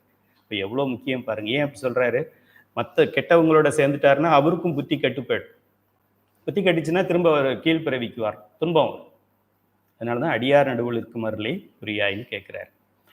தோராயமாக நம்மை சுற்றி இருக்கும் 10 தீயவர்களால் நமக்கு தோன்றும் தீய எண்ணங்களை ஒரே ஒரு சிவனடியாரின் தொடர்பால் வரும் நல்ல எண்ணங்கள் போக்கிவிடும். நம் உணவு முறையையும் நம் நண்பர்களையும் சரியாக வைத்து கொண்டாலே பாவம் தவிர்ந்து புண்ணியம் சேரும். ரொம்ப ரொம்ப ரொம்ப முக்கியமான ஒரு வாழ்க்கை பாடத்தை கைலை துரைசாமியா உங்களுக்கு சொல்லியிருக்கிறேன். எங்கேயும் எந்த ஒரு கல்லூரியிலையும் இதை சொல்லித்தரது கிடையாது. ஆக நம் எண்ணங்களை தூய்மையாக வைத்துக் கொள்ள வேண்டும். வேற ஒன்றும் வேண்டாம் ராஜா. நீ ஒன்றும் தவம் பண்ண வேண்டாம், யாகம் பண்ண வேண்டாம், கோயில் கட்ட வேண்டாம், அன்னதானம் பண்ண வேண்டாம், ஒரு வேலையும் நீ செய்ய வேண்டாம். நினைக்கிறது நல்லதாவே நினைக்கணும். கெட்டது வருதா நமச்சிவாய சிவசிவா சிவசிவா சிவசிவா, அவ்வளோ. இது பண்ண முடியாதா? திருச்சிற்றம்பலம் சொல்றதுக்கு கஷ்டமா இருக்கு ஐயா. சரி, சிவசிவ சொல்லுங்க. சிவசிவ சிவசிவ சிவசிவ என்கிலர் தீவினையாளர். யாரெல்லாம் சிவசிவன் சொல்லலையோ அவங்கெல்லாம் டெரரிஸ்ட். டெரரிஸ்ட். இந்த பிறவியில் துன்பத்தை அனுபவிப்பார்கள். இனி வரும் பிறவிகள் துன்ப துன்ப துன்ப கீழ் கீழ் கீழ் கேவல கேவல கேவல பிறவிகள் வரும். சிவசிவ என்கிலர் தீவினையாளர். அப்படியா? பயமா இருக்கே. சிவசிவ என்றிட தீவினை மாளும். ரொம்ப சிம்பிளா இருக்காரு. ஏற்கனவே தெரியாம நான் செய்த பாவங்கள். ஆக்சுவலா கோயிலுக்கு தான் போய்கிட்டு இருக்கோம். பிரகாரம் வரும்போது எறும்பை மிதிச்சிடும். எறும்பு செத்து போயிடுது. அது சொல்லுது நீ நாசமா போக அப்படின்னு சொல்லுது. நாசமா போக மாட்டோம். ஏன்? நம்மளுடைய செயல் இது அறியாமல் செய்த பாவம். அறிந்து செய்கிற பாவம் ஞாயிற்றுக்கிழமை கடையில் நிற்கிறது. அறியாமல் செய்கிற பாவம் இது மாதிரி நம்ம கொண்டோங்கிறதே நமக்கு தெரியாது. சில இது இப்போ நான் உங்களுக்கு ஒரு உதாரணம் சொல்கிறேன். என்னுடைய எண்ணம் நீங்கள் இந்த கருத்தை புரிந்து கொள்ள வேண்டும் என்று ஒரு உதாரணம் சொல்கிறேன். அது சிலருக்கு மனதுக்கு ஒரு வருத்தத்தை கொடுக்கலாம். என்ன கையிலேயே அப்படின்னு சொல்லிட்டாங்க. எனக்கு ரொம்ப கோபம் வந்துருச்சு, ஆங்கிரி ஆயிடுச்சு, அன்னிலேருந்து ஸ்டாப் பண்ணிட்டேன், அந்த குரூப்லேருந்தே நான் வெளியில் வந்துட்டேன் அப்படின்னு நீங்கள் சொல்லலாம். என்னுடைய எண்ணம் நன்மைக்காகத்தான் இந்த வகுப்பையே நான் எடுக்கிறேன். பணத்துக்காகவோ பெயருக்காகவோ நான் எடுக்கவில்லை. இறைவன் என் குருநாதன் எனக்கு சொன்னதை நான் உங்களுக்கு சொல்ல வேண்டும் என்று நான் சொல்கின்றேன். எந்த ஒரு கைமாறும் எதிர்பார்க்கவில்லை. ஃபீஸ் கிடையாது. 1 மணி நேரத்துக்கு இவ்வளவு, ஒரு செஷனுக்கு இவ்வளவு, அப்படிலாம் கிடையாது. எத்தனையோ செஷன் எடுத்துக்கிட்டு இருக்கோம், எடுக்க போகிறோம். ஆக என்ன இதிலிருந்து நமக்கு கருத்து? நம்மளுடைய எண்ணங்கள் நம்ம சரியாக இருக்க வேண்டும் அப்படிங்கிறதான் இதுலேருந்து நம்ம தெரிஞ்சுக்க போகிறோம். உணவு முறைகளையும் நண்பர்களையும் சரியாக வைத்துக் கொள்ள வேண்டும். இன்று முதல் என்ன சாப்பிட்றோம்? எதை வேணாலும் சாப்பிடுங்க. பரோட்டா சாப்பிடுங்க. ஓகே, பரோட்டா நல்ல எண்ணத்தை தருமா, தீய எண்ணத்தை தரும்? நிச்சயமாக தீய எண்ணத்தை தரும். ஏன்? அந்த மைதா மாவோடைய இயல்பு தீய எண்ணம். ஓகே, அப்படியா? அப்போ எதைத்தான் சாப்பிட்றது சொல்லுங்க. ஓகே, ஐயா இனிமே நம்ம ஃபாஸ்டிங் தான் இருக்கணும்னு நினைக்கிறேன். சாப்பிட்றதெல்லாம் நம்ம இப்போ எதெல்லாம் சாப்பிட்றோமோ அதெல்லாம் வேண்டான்னு சொல்றாரு. இன்னும் நிறைய சாப்பிடுங்க. டெய்லி ஒரு ஃபுல் பிளாக் ஷீப் சாப்பிடுங்க, ஒயிட் ஷீப் சாப்பிடுங்க. I don't care. பட் என்னுடைய ரெஸ்பான்சிபிலிட்டி உங்களுக்கு சொல்ல வேண்டியது, இதை சாப்பிட்டால் தீய எண்ணம் வரும். தீய எண்ணம் வந்தால் துன்ப கீழ்பிறவி வரும். That's all, matter over. அடுத்தது, பேச்சால் பாவம் புண்ணியத்தை சம்பாதிக்கலாம். இப்போ நான் அதான் பண்ணிக்கிட்டு இருக்கேன், பேசிக்கிட்டு இருக்கேன் உங்களுக்கு. இப்போ எனக்கு பாவம் சேருதா, புண்ணியம் சேருதா? இப்போ நான் இதை பேசாமல் இந்த கிளாஸ் இல்லாமல் இருந்தேன், இன்டர்நெட் ஒர்க் ஆகலை, இன்னைக்கு கிளாஸ் கேன்சல்டு அப்படின்னு போட்டு இருந்தேன்னா என்னால் இப்போ புண்ணியத்தை சம்பாதித்திருக்க முடியாது. இறைவன் திருவருளால் எனக்கு என்னுடைய வீட்டிலே ப்ராப்ளம் இருந்தாலும் எப்படியோ அது எப்போ நிற்கும்னு தெரியல, இந்த இன்டர்நெட் ஒர்க் ஆகிக்கிட்டு இருக்கு. எனக்கு ஒரு வாய்ப்பை இறைவன் வழங்குகின்றான். நூற்றுக்கணக்கான ஆயிரக்கணக்கான மக்கள் இந்த பதிபசு பாசத்தையும் இந்த உலகியலிலே நாம் எப்படி டிப்ரெஷன் ஆகாமல், சூசைடு பண்ணிக்காமல், ட்ரக் அடிக்ட் ஆகாமல், இன்ஜெக்ஷன் போடாமல், கஞ்சா, ஸ்மோக்கிங், ட்ரிங்கிங், ஃபைட்டிங் அப்படின்னு இல்லாமல், க்ரைங் அதெல்லாம் இல்லாமல் நிம்மதியாக வாழ்வதற்கு ஒரு வாழ்க்கை முறையை சொல்லித் தருவதற்கான வாய்ப்பை எனக்கு இறைவன் வாயால் கொடுத்துருக்குறான். அதை வச்சு நான் புண்ணியம் சம்பாதிச்சுக்கிட்டு டெம்பிள் கட்டலை. பவானி தியாகராஜன் டெம்பிள் கன்ஸ்ட்ரக்ஷன் பண்ணுறாங்க, டெம்பிள் ரெனோவேட் பண்ணுறாங்க. நான் டெம்பிள் ரெனோவேஷன் நான் பண்ணுறதில்லை, நான் பீப்புள் ரெனோவேஷன் பண்ணிட்டு. டெம்பிள் பண்ணிடலாம், டெம்பிளுக்கு போகிறதுக்கு பீப்புள் வேணும்ல, அதை நான் பண்ணிக்கிட்டு இருக்கேன். ஆக வெறும் வாயாலேயே முத்தியையும் அடையலாம், வாயாலேயே நரகத்துக்கும் போகலாம். எப்படி இருக்கு பாரு. அப்படியா? So simple. ஓகே, பேசுனா சிவம், சிவனடியார், உலகியலுக்கு மினிமம் அத்தியாவசிய தேவைகள். அதை நம்ம பேசலை அப்படின்னா ஒன்றும் பண்ண முடியாது, ஃபங்க்ஷன் ஆகாது. மினிமம் உண்ண உணவு, உடுக்க உடை, இருக்க ஒரு இடம், இந்த அளவுக்கு மட்டும் உலகியல். மீதி நேரம் பேசாமல். பேசுனா நல்லது. சிவனடியார் பற்றி பேசணும், திருவாசகத்தை பற்றி பேசணும், சைவ சித்தாந்தம் பேசலாம், பஞ்சபுராணம் பேசலாம். மற்றவர் மனம் புண்படும்படியான மற்றும் அவர்களை பாவம் செய்ய தூண்டும் வார்த்தைகளை நாம் பேசக்கூடாது. என்ன பண்ணலாம்? குயிக்காக நான் ரிச் ஆகணும், குயிக்காக அந்த ரோட்டரி கிளப்பில் நான் பிரசிடெண்ட் ஆகணும், குயிக்லி எனக்கு இப்போ ஒரு காடி வேணும், ஐ வாண்ட் ஒரு 1 lakh வெள்ளி எனக்கு வேணும், குயிக்காக வேணும். என்ன பண்ணலாம்? என்ன பண்ணலாம்? என்ன பண்ணலாம்? என்ன பண்ணலாம்? போட்டு கொடுத்தல், போட்டு வாங்குதல். மற்றவங்கள இன்னொருத்தட்ட போய் அவர் என்ன சொன்னார் தெரியுமா உன்னை பற்றி, இப்படி சொல்கிறேன், அப்படி சொல்லலாமா? எனக்கே மனசு கஷ்டமாயிடுச்சு. இப்போ உனக்கு எப்படி இருக்கும்? அவங்களுக்கு இது வரைக்கும் ஒன்றுமே இல்லை, நல்லா ஹாப்பியாக இருக்காங்க. இதுதான் அடுத்தவங்களுடைய இதை கெடுக்கிறது. அவரு உங்கள் கைலை துரைசாமி, உங்கள் வகுப்பில் இந்த மேடம் என்ன சொன்னாங்க தெரியுமா? கைலை துரைசாமி டோன்ட் நோ எனிதிங்னு சொன்னாங்க. அப்படி சொல்லலாமா? எனக்கே எவ்வளோ கோபம் வருது. அவங்கள விட்டிடலாமான்னு வருது. உங்களுக்கு எவ்வளோ கோபம் வரும்? எவ்வளோ பெரிய பர்சன் நீங்கள், உங்களை இன்சல்ட் பண்ணிட்டாங்க பாருங்க. ஆக்சுவலாக நான் நல்லா தான் இருந்தேன், இந்த அம்மா என் மேலே ஏதோ அக்கறை எடுத்துக்கிற மாதிரி இப்போ தான் என்னை இன்சல்ட் பண்ணுறாங்க. ஆக இந்த மாதிரி பேச்சை வாழ்நாளில் எக்காரணம் கொண்டும் சிறிய அளவில் கூட பயன்படுத்தக்கூடாது. பயன்படுத்தினால் கேவல கேவல கேவல கேவல துன்ப துன்ப துன்ப துன்ப பல பல பல பல கீழ் கீழ் கீழ் கீழ் பிறவிகள், 5 அறிவு பிறவிகள், 4 அறிவு பிறவிகள், 3 அறிவு பிறவிகள், 2 அறிவு பிறவிகள், ஓரறிவு பிறவிகள், புல்லாய் பூடாய் புழுவாய் மரமாய் பல வகையான மிருகமாய் பாம்பாய் பேயாய் கணங்களாய் கடவுளை, அது வேண்டுமா? இதே வாயை வைத்து கொண்டு தேவனாய், தேவேந்திரனாய், பிரம்மனாய், திருமாலாய், சிவானந்தத்திலே திளைத்திருக்கின்ற நானும் சிவனும் ஒன்று அப்படின்னு ஒன்றோடு ஒன்றாக கூடி இறைவனுடைய பேரானந்தத்தில் இருக்கிறதும் இந்த லிப்ஸ் தான். லிப்ஸ்டிக் போடுறோம் இல்லையா, அந்த லிப்ஸ் தான். கீழ் கீழ் கீழ் இறக்குறதும் இந்த லிப்ஸ் தான். இதை இறைவன் நமக்கு கொடுத்துட்டாரு, சாய்ஸையும் கொடுத்துட்டாரு. இப்படி பயன்படுத்திக்க இப்படி வரலாம். சிவத்தை நோக்கினால் சிவமாகலாம், சவத்தை நோக்கினால் சவமாகலாம். Choice is your. ஏன் 6வது அறிவு கொடுத்துருக்கு. 5 அறிவு 3 அறிவு மிருகங்கள் பறவைகளுக்கெல்லாம் இறைவனே நின்று எல்லாத்தையும் பண்ணணும். உங்களுக்கு அறிவை கொடுத்தாச்சு, நீ பண்ணிக்க. அப்புறம் எதுக்கு ஒரு அறிவு கூட கொடுத்தது? இயலாத குழந்தைகளுக்கு டீச்சர் ஹெல்ப் பண்ணுவாங்க, அம்மா ஹெல்ப் பண்ணுவாங்க. முடிகிற குழந்தைங்க மாடி ஏறிப்போங்க. முடியாதவங்களுக்கு லிஃப்ட் இருக்குது, எலிவேட்டர் இருக்குது. முடிகிறவங்க ஸ்டெப்ஸில் ஏறிப்போங்க அப்படி சொல்கிற மாதிரி இந்த வாயை கொண்டே பாவத்தை சம்பாதிக்கலாம், புண்ணியத்தை சம்பாதிக்கலாம். யாரை பற்றியும் யாரிடமும் கம்ப்ளைண்ட் பண்ண மாட்டேன் இன்று முதல்.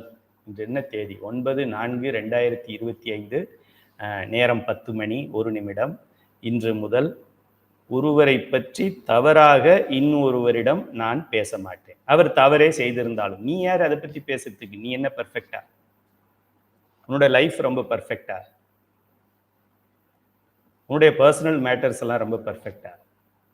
நீ எதுக்கு அடுத்தவங்களை பற்றி அடுத்தவங்கள்ட்ட போய் கம்ப்ளைண்ட் பண்ணணும்னா straight to the face complaint பண்ணு. ப்ரைஸ் பண்ணணும்னா பின்னாடி போய் பண்ணு. கைலையாவோட கிளாஸ் நல்லா இருக்கு. அடிக்கடி நான் கைலைன்னு சொல்றதுனால தவறாக எடுத்துக்காதீங்க. வேற யாராவது சொன்னால் அவர் வருத்தப்பட்டு விடக்கூடாதுங்கிறதுனால என் பேரே சொல்லிக்கிறேன். பாவமாக இருந்தாலும் புண்ணியமாக இருந்தாலும் என்னோடவே போகட்டும் அப்படின்னு சொல்லி.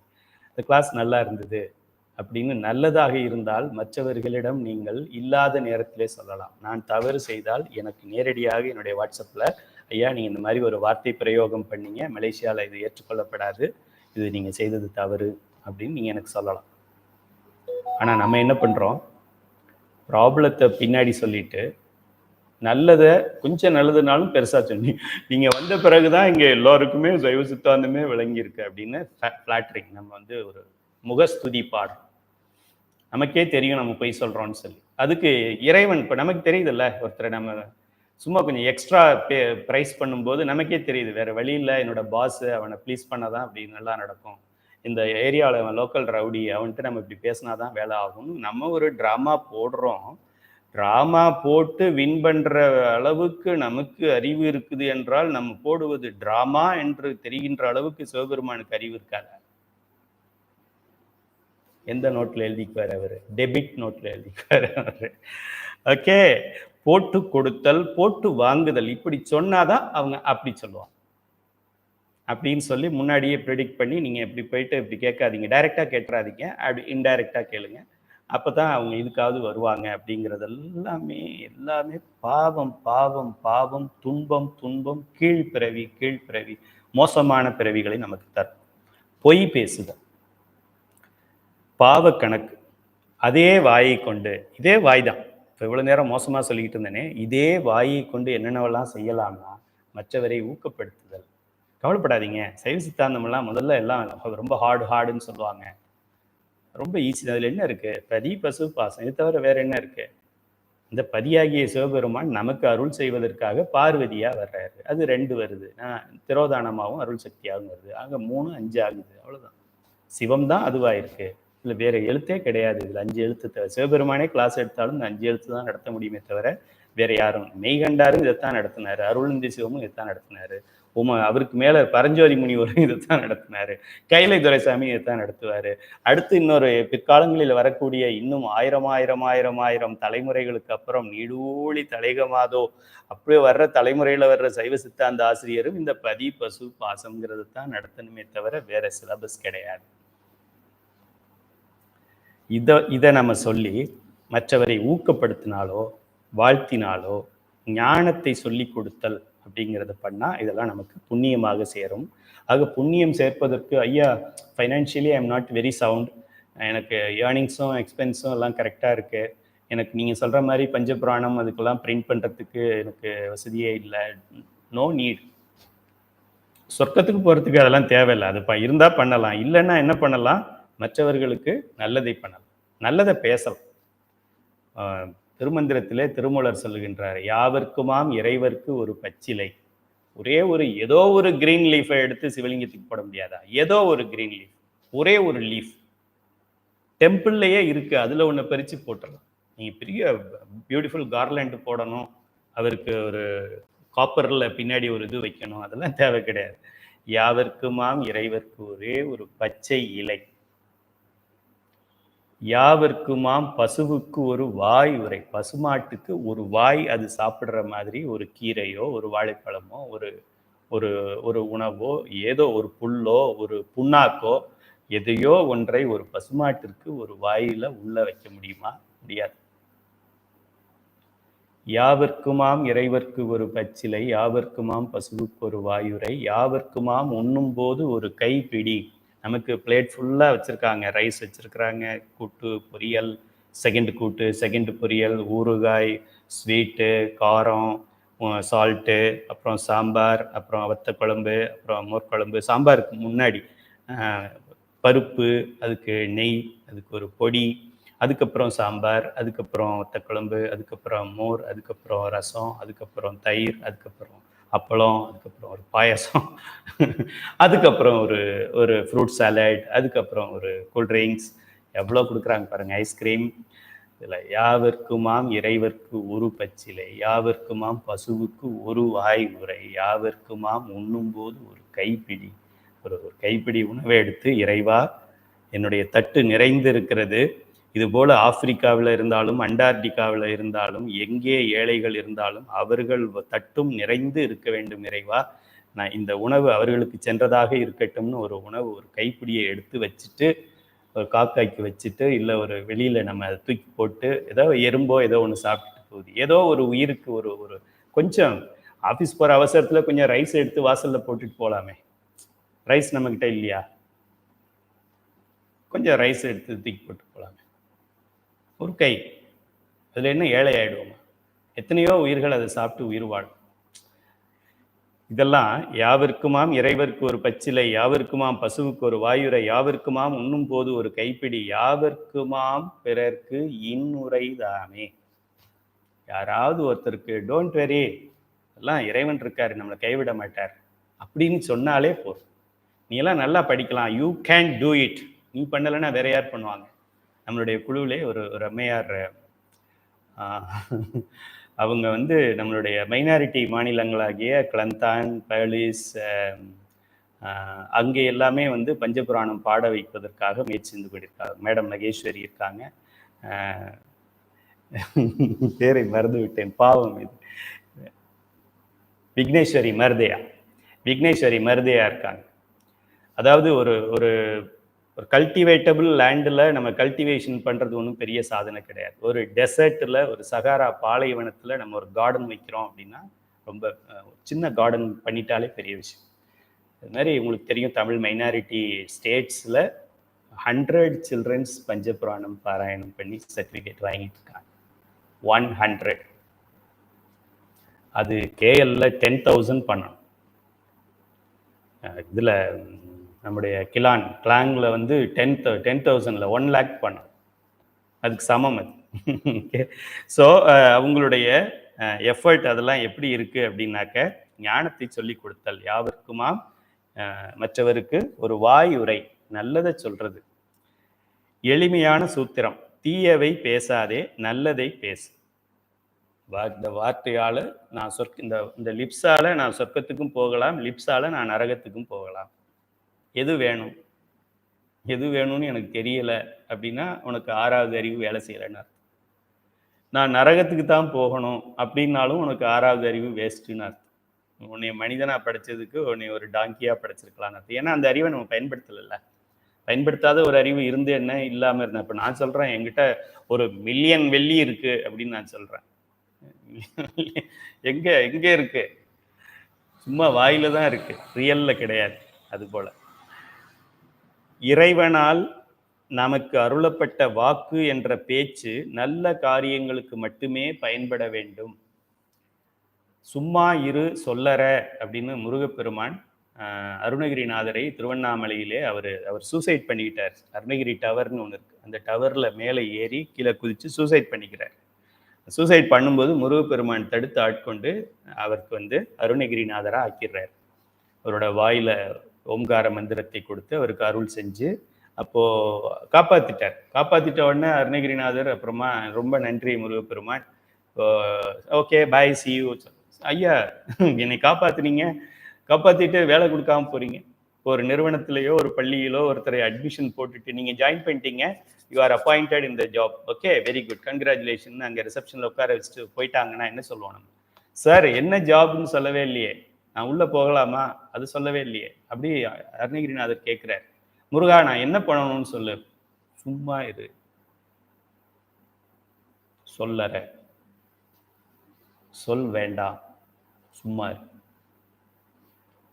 முருகப்பெருமான் மலேசியாவில் எங்கே திரும்பினாலும் முருகன், முருகா முருகா முருகா முருகா, தைப்பூச முருகன், பங்குனி உத்திர முருகன், எல்லாம் மலேசியாவே தயாராகி கொண்டிருக்கிறது. முருகன் என்ன சொன்னார் தெரியுமா? சும்மா இருக்கு.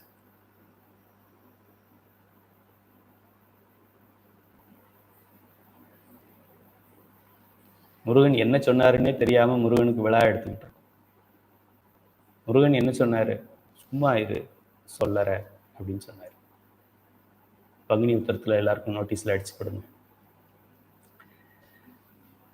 செயல் மூலமாக எப்படி பாவ புண்ணியத்தை சம்பாதிக்கும்? கொஞ்சம் டைம் ஆகிட்டு இருக்கு, கொஞ்சம் அட்ஜஸ்ட் பண்ணிக்கோங்க. ஒரு 20 மினிட்ஸ் இனிஷியலாக லாஸ் ஆகிடுச்சு, அதை கவர் பண்ணிவிடுவோம்.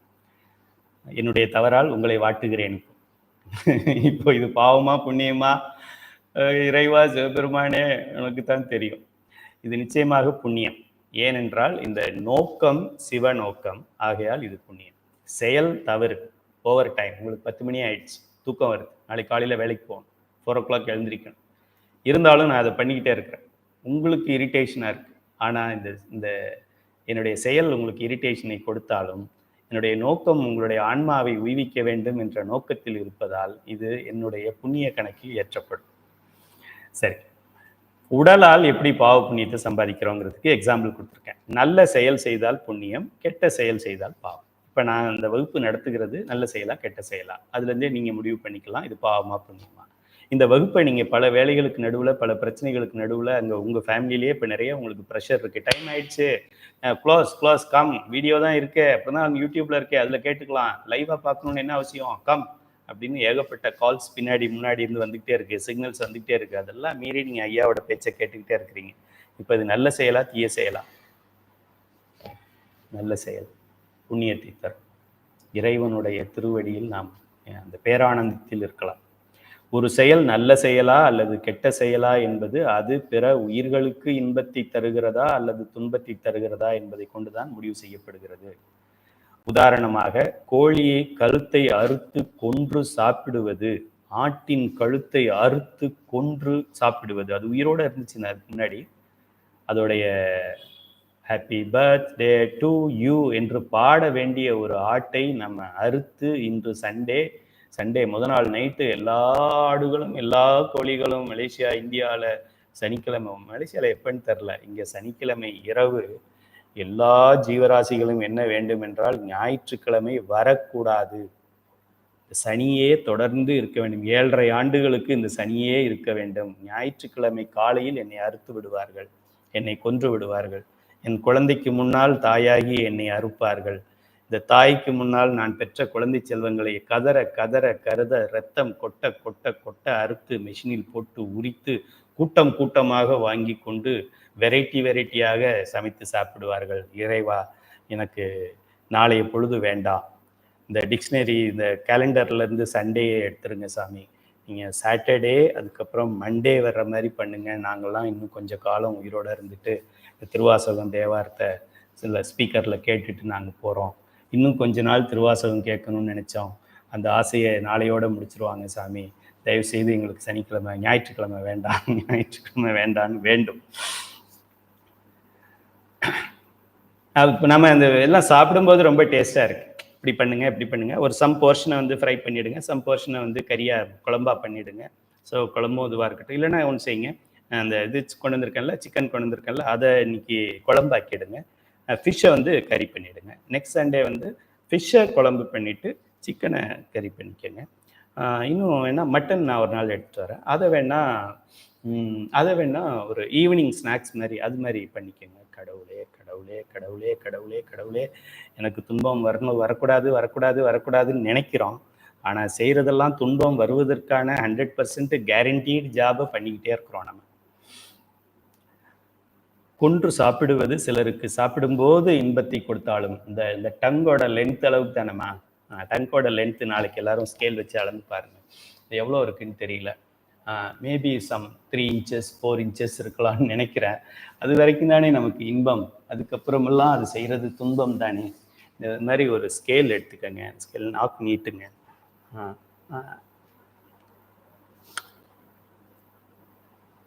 அப்படி அளந்து பாருங்கள், அப்படி அளந்து பார்த்தா ஒரு 3 inches வருது, மேபி ஒரு 1 inch எக்ஸ்ட்ரா வச்சுக்கோங்க. இந்த 4 inchல டேஸ்ட்டாக இருக்கிறதுக்காக கேவல துன்ப பிறவி, 5 அறிவு 4 அறிவு 3 அறிவு ஈரறிவு பிறவிகளை நாம் பெறப்போகின்றோம், கேரண்டி, அட் இஸ் ஷூர். இந்த 3 inch லென்த் பண்ணுறது நமக்கு அவ்வளோதான் இருக்குது. அப்போ நம்ம சாப்பிடும்போது இன்பத்தை தருது. நல்லா நல்லா டேஸ்ட்டாக பண்ணியிருக்கீங்க, very good very good. Every Sunday நீங்கள் பண்ணி எங்களுக்கு ஹாட் பேக்கில் வச்சு கொண்டு வந்துருங்க. உங்களுது எங்கள் வீட்டில் செய்கிறத விட உங்கள் வீட்டில் செய்கிறது ரொம்ப நல்லா செய்கிறீங்க அப்படின்னா இன்பத்தோடு சாப்பிடுகிறோம். நம்மளுடைய ஃபங்க்ஷனில் அதையே எல்லாருக்கும் பரிமாறுகிறோம். ஃபங்க்ஷனில் நான்வெஜ் நம்ம பண்ணும் பொழுது அந்தந்த ஆன்மாக்களுக்கு வருங்காலத்தில் அடுத்தடுத்த பிறவிகளில் துன்ப துன்ப துன்ப கேவல கேவல கேவல கீழ் கீழ் கீழ் பிறவிகளை கொடுப்பதற்கு நம்ம காரணமாயிடும். யாருக்கு அதிக பாவம் சேரும்? இந்த நான்வெஜ் ஃபுட்டை ஹோஸ்ட் பண்ணவங்களுக்கு சேருமா, நான்வெஜ் ஃபுட்டை சாப்பிட்டவங்களுக்கு சேருமா? 2 பேருக்குமே சேரும். ஹோஸ்ட் பண்ணவங்களுக்கு நிறைய சேரும். நமக்கு இன்பம் தருகிறதுன்றதுனால அது புண்ணியமாகாது. அறுபட்டு செத்த கோழிக்கும் ஆட்டுக்கும் அது இன்பத்தை தந்ததா அல்லது துன்பத்தை தந்ததா என்பதை பொறுத்துதான் அது நமது பாவ புண்ணிய கணக்கில் ஏற்றப்படும். எந்த ஒரு நான் வெஜிடேரியன் ஃபுட்டும் அதை நாம் கொன்றுதான் சாப்பிடுகிறோம். நம்ம சாப்பிட்றதுக்கு முதல் நாள் இட் வாஸ் அலைவ். சில இடங்களில் ஃபிஷ் லைவ் ஃபிஷ்ன்னு சொல்லி மார்க்கெட்டில் விற்கிறாங்க. அந்த லைவ் ஃபிஷ்ஷை அப்படியே எடுத்து ஒரு கட்டை ஒன்று வச்சுக்கிட்டு கண்ணு முன்னாடியே அதில் அடிச்சு அது செத்த உடனே அதை கட் பண்ணி அதுக்கு க்யூவில் நின்று வாங்கிட்டு போகிறாங்க. ஃப்ரெஷ்ஷாக இருக்கு. மற்றதெல்லாம் ஐஸில் வச்சுருப்பாங்க, இது ஃப்ரெஷ்ஷாக இருக்கு. பாவமும் ஃப்ரெஷ்ஷாக இருக்கு. ஐஸில் வச்ச ஃபிஷ்ஷோட பாவத்தை விட இந்த ஃப்ரெஷ் ஃபிஷ், ஃப்ரெஷ் சிக்கன். சிலர் என்ன சொல்கிறாங்க, நோ நோ நோ, நான் சொல்கிற சிக்கனை கட் பண்ணு, என் கண்ணு முன்னாடி கட் பண்ணு, அப்படியே டிமாண்ட் பண்ணி வாங்கிட்டு போகிறாங்க. கடவுளே, அதுனா அந்த பாடமே வேண்டாம்ப்பா நமக்கு. நீ என்ன சாப்பிட்றோமோ அப்படியே சாப்பிட்டுக்கிட்டு, எப்படி துன்பப்படுறோமோ அப்படியே பட்டுக்கிட்டு, எப்படி இந்த கேவல பிறவியில் கேவலமாக இருக்கிறோமோ அப்படியே இருந்துட்டு போயிடுவோம்ப்பா. ஆனால் இந்த நான்வெஜ் சாப்பிடாம என்னால் இருக்க முடியாதுப்பா அப்படின்னு நீங்கள் முடிவு பண்ணால், இறைவன் 6 அறிவு கொடுத்தது வீணாக போயிடுச்சு, 5 அறிவோடு நிறுத்திருக்கலாமே. நிச்சயமாக நிச்சயமாக நிச்சயமாக எக்காலத்திலும் உனக்கு 6வது அறிவு இனிமேல் கிடையாது அப்படின்னு முடிவு பண்ணிடுவார். மாமிச கடையில் கோழியையும் ஆட்டையும் வெட்டி விற்பவருக்கு எவ்வளவு பாவம் சேரும், அதை வாங்கி சாப்பிடுபவருக்கு எவ்வளவு பாவம் சேரும் என்ற கணக்கு உங்களுக்கு நன்றாகவே தெரியும். தெரியும் தானே? நம்ம என்ன நினைக்கிறோம், அவர் தானே கட் பண்ணாரு, பாவம் அவருக்கு தான் போகும், நான் என்ன கட் பண்ணதை தானே சாப்பிட்டேனா அப்படின்னு நம்ம சொல்றோம். நம்ம சாப்பிடுவதற்கு வாங்குவதால், டிமாண்ட் சப்ளை என்று சொல்லுவார்கள் எக்கனாமிக்ஸ்ல, வாங்குறதுக்கு ஆள் இருக்கிறதுனால தான் சப்ளையர் சப்ளை பண்றாங்க.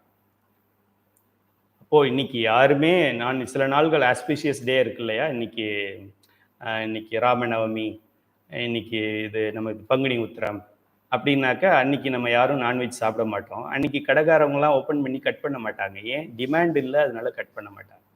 க்யூவில் வந்து நிற்க போகிறாங்கன்னு தெரிஞ்சதுனால நிறைய அவங்க கட் பண்ணுறாங்க. ஆக பாவம் அவங்களுக்கு சேரும். அவங்கள பாவம் செய்ய தூண்டிய பாவமும் அந்த உணவை சாப்பிட்டதுனால நம்ம மைண்டில் ஏற்படுகிற தீய எண்ணங்கள், தீய வார்த்தைகள், தீய செயல்களும் நமக்கு எக்காலத்திலும் எல்லா பிறவிகளிலும் துன்பத்தையே கொடுத்து கொண்டிருக்கும். 6 அறிவு கொடுத்தப்பவே நம்ம ஒரு பாவத்தை செய்கின்றோம் என்றால் 5 அறிவு 4 அறிவு கொடுக்கும்போது நம்ம பாவம் செஞ்சிருக்க மாட்டோமா? அதனால இந்த 6வது அறிவு கொடுத்தது எது பாவம் எது புண்ணியம், இதுதான் பகுத்து அறிதல். கடவுள் இல்லைன்னு சொல்றது 6வது அறிவு கிடையாது. எது பாவம் எது புண்ணியம். புண்ணியம் செய்தாருக்கு நல்ல பிறவி, நோ பிறவி.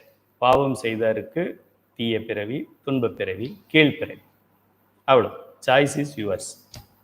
சிவபெருமான இதில் கொண்டு வரக்கூடாது. சிவபெருமான் என்ன செஞ்சாரு? நல்லது புண்ணியம் செய்தவர்களுக்கு நல் பிறவியை கொடுக்கறது அவரோட கடமை. புண்ணியம் செய்யலைன்னா நல் பிறவியை கொடுக்க முடியாது. அவர் ரூலை வயலேட் பண்ண மாதிரி ஆயிடும். அன்டிசர்விங் பர்சனுக்கு ஒரு டிசர்விங் திங்கை கொடுக்க முடியாது. சிவபெருமான் அந்த தவறை பண்ண மாட்டார். நம்ம வேணால் வாழ்க்கையில் அது மாதிரி பண்ணுவோம், நம்ம ஆஃபீஸில் அது மாதிரி பண்ணுவாங்க, அரசியலில் அது மாதிரி பண்ணுவாங்க, ஸ்போர்ட்ஸில் அது மாதிரி பண்ணுவாங்க. சிவபெருமான் அப்படி பண்ண மாட்டார். பாவம் செஞ்சிருந்தா பாவத்தை அனுபவி, துன்பம் செஞ்சிருந்தியா துன்பத்தை அனுபவி, நல்லது செஞ்சிருந்தியா நல்லது அனுபவி. அதை எடுத்து கூட்டுவது தான் சிவபெருமானே தவிர பாவத்தையும் புண்ணியத்தையும் செய்கிறது நாம் தான். அதை மறந்துட வேண்டாம். இப்படியாக நம் எண்ணங்கள், நம் பேச்சு, நம் செயல் மூலம் இதை மனம், மொழி, மெய் என்று சொல்லலாம். 3ஆல் தான் நாம் பாவத்தையும் புண்ணியத்தையும் சம்பாதிக்கிறோம். இது ஒரு அருமையான ஒரு ஃபார்முலா. World best secret. ரொம்ப எளிமையாக சொல்லியிருக்கோம் அந்த சைவ சித்தாந்தத்தை. இந்த 3 தவிர வேற வழியே இல்லை. இந்த 3 வழியில் தான் நம்ம சொர்க்கத்துக்கும் போகலாம். இந்த 3 பயன்படுத்தி நரகத்துக்கும் போகலாம். நீங்க 4, 5 இருக்குமோ அப்படின்லாம் கவலைப்படாதீங்க. மத்ததெல்லாம் பத்தி கவலைப்படாதீங்க.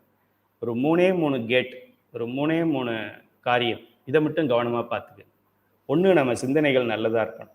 இன்று முதல், நாளை காலை முதல். நம்முடைய பேச்சு நன்மையை நோக்கி இருக்கணும். இல்லைன்னா சும்மா இரு சொல்லற. முருகனே சொன்னது. முருகன் கோயிலுக்கு போயிட்டு அப்புறம் என்ன புடவை எடுத்தீங்க, அப்புறம் உங்க ஊர்ல மழையா, இன்னைக்கு என்ன சாம்பாரா, அப்புறம் இவங்கெல்லாம் என்ன சொன்னாங்க, இன்னைக்கு லேடிஸ் கிளப்ல என்ன பேசுனீங்க இன்னைக்கு, அப்புறம் அடுத்த வாரம் எங்க போகலாம், நீங்க எது ட்வின் டவர் போனீங்களா, அங்க 7வது ஃப்ளோர் போனீங்களா, கெடா போகலாமா, சிங்கப்பூர் போயிட்டு வந்துடலாமா, ஆஃப் அன் ஹவர்ல வந்துடலாம். இதெல்லாம் பேசணும்னா என்ன ஆகும் அப்படிங்கிறத நீங்க தெரிந்து கொண்டு இனிமேல் அதை தவிர்க்கவும். ஒன்று, சிவத்தை பேசுவோம், சிவத்தை சிந்திப்போம், சிவனடியாரை சிந்திப்போம், சிவ பணியை சிந்திப்போம். மற்ற உலகியல் விஷயங்களை குறைந்த அளவு, மினிமம் தேவைக்கு எவ்வளவோ, ஏன்னா உயிர் வாழணும்ல, இந்த உலகத்துல தானே நம்ம இருக்கோம். நம்ம ஒன்றும் செயின்ட் கிடையாது, முனிவர் கிடையாது, ஃபாரஸ்ட்ல கிடையாது. நம்ம குடும்பம் இருக்கு, அப்பா அம்மா இருக்கு, ஆஃபீஸ் இருக்கு. இந்த உலகத்துல தான் நம்ம வாழ்ந்தாகணும். குறைந்தபட்சத்தை அதுக்கு பயன்படுத்திட்டு மீதி அதிகபட்சத்தை சிவத்துக்கும் சிவனடியார்களுக்கும் சிவம் சார்ந்த சிந்தனைக்கும் பயன்படுத்தணும். வாயில பேசுறோம். இன்னைக்கு எவ்வளவு நேரம் நான் பேசியிருக்கிறேன். என்னுடைய பேச்சு இன்னைக்கு எடுத்தீங்கன்னா இந்த கிளாஸ் 1.5 மணி நேரம், இதுக்கு முன்னாடி ஒரு 1.5 மணி நேரம், அதுக்கு முன்னாடி காலையில ஒரு 2 ஹவர்ஸ், இன்னைக்கு ஒரு 10 ஹவர்ஸ்ல 7 ஹவர்ஸ் சிவத்தை பற்றியே நான் பேசியிருக்கிறேன். அதனால முடிஞ்சா சிவத்தை பத்தி பேசுறோம். சிவனடியார்களை, சிவம்னா என்ன, திருமுறைகள், சைவ சித்தாந்தம், அதை பத்தி பேசுறோம். இல்லைன்னா சிவனடியார்களை பற்றி பேசுறோம், அவர்களுடைய பெருமைகளை பற்றி பேசுகின்றோம், இதை பற்றி மற்றவர்கள்ட்ட சொல்லுகின்றோம். இந்த சிவம் சார்ந்த, சமயம் சார்ந்த பேச்சை பேசுகின்றோம். உலகியலுக்கு கொஞ்சமாக பேசுகின்றோம். இப்போ நம்ம பஸ்ஸில் ஏறி இருக்கோம், ஒரு டிக்கெட் எடுக்கணும் அப்படின்னா நான் கிளாங் அப்படின்னு சொல்லி அதை கொடுத்தா தானே அந்த டிக்கெட் தருவாங்க நமக்கு. கையில ஐயா சொல்லியிருக்காரு, முருகனே சொல்லியிருக்காரு, சும்மா இரு சொல்லறேன்.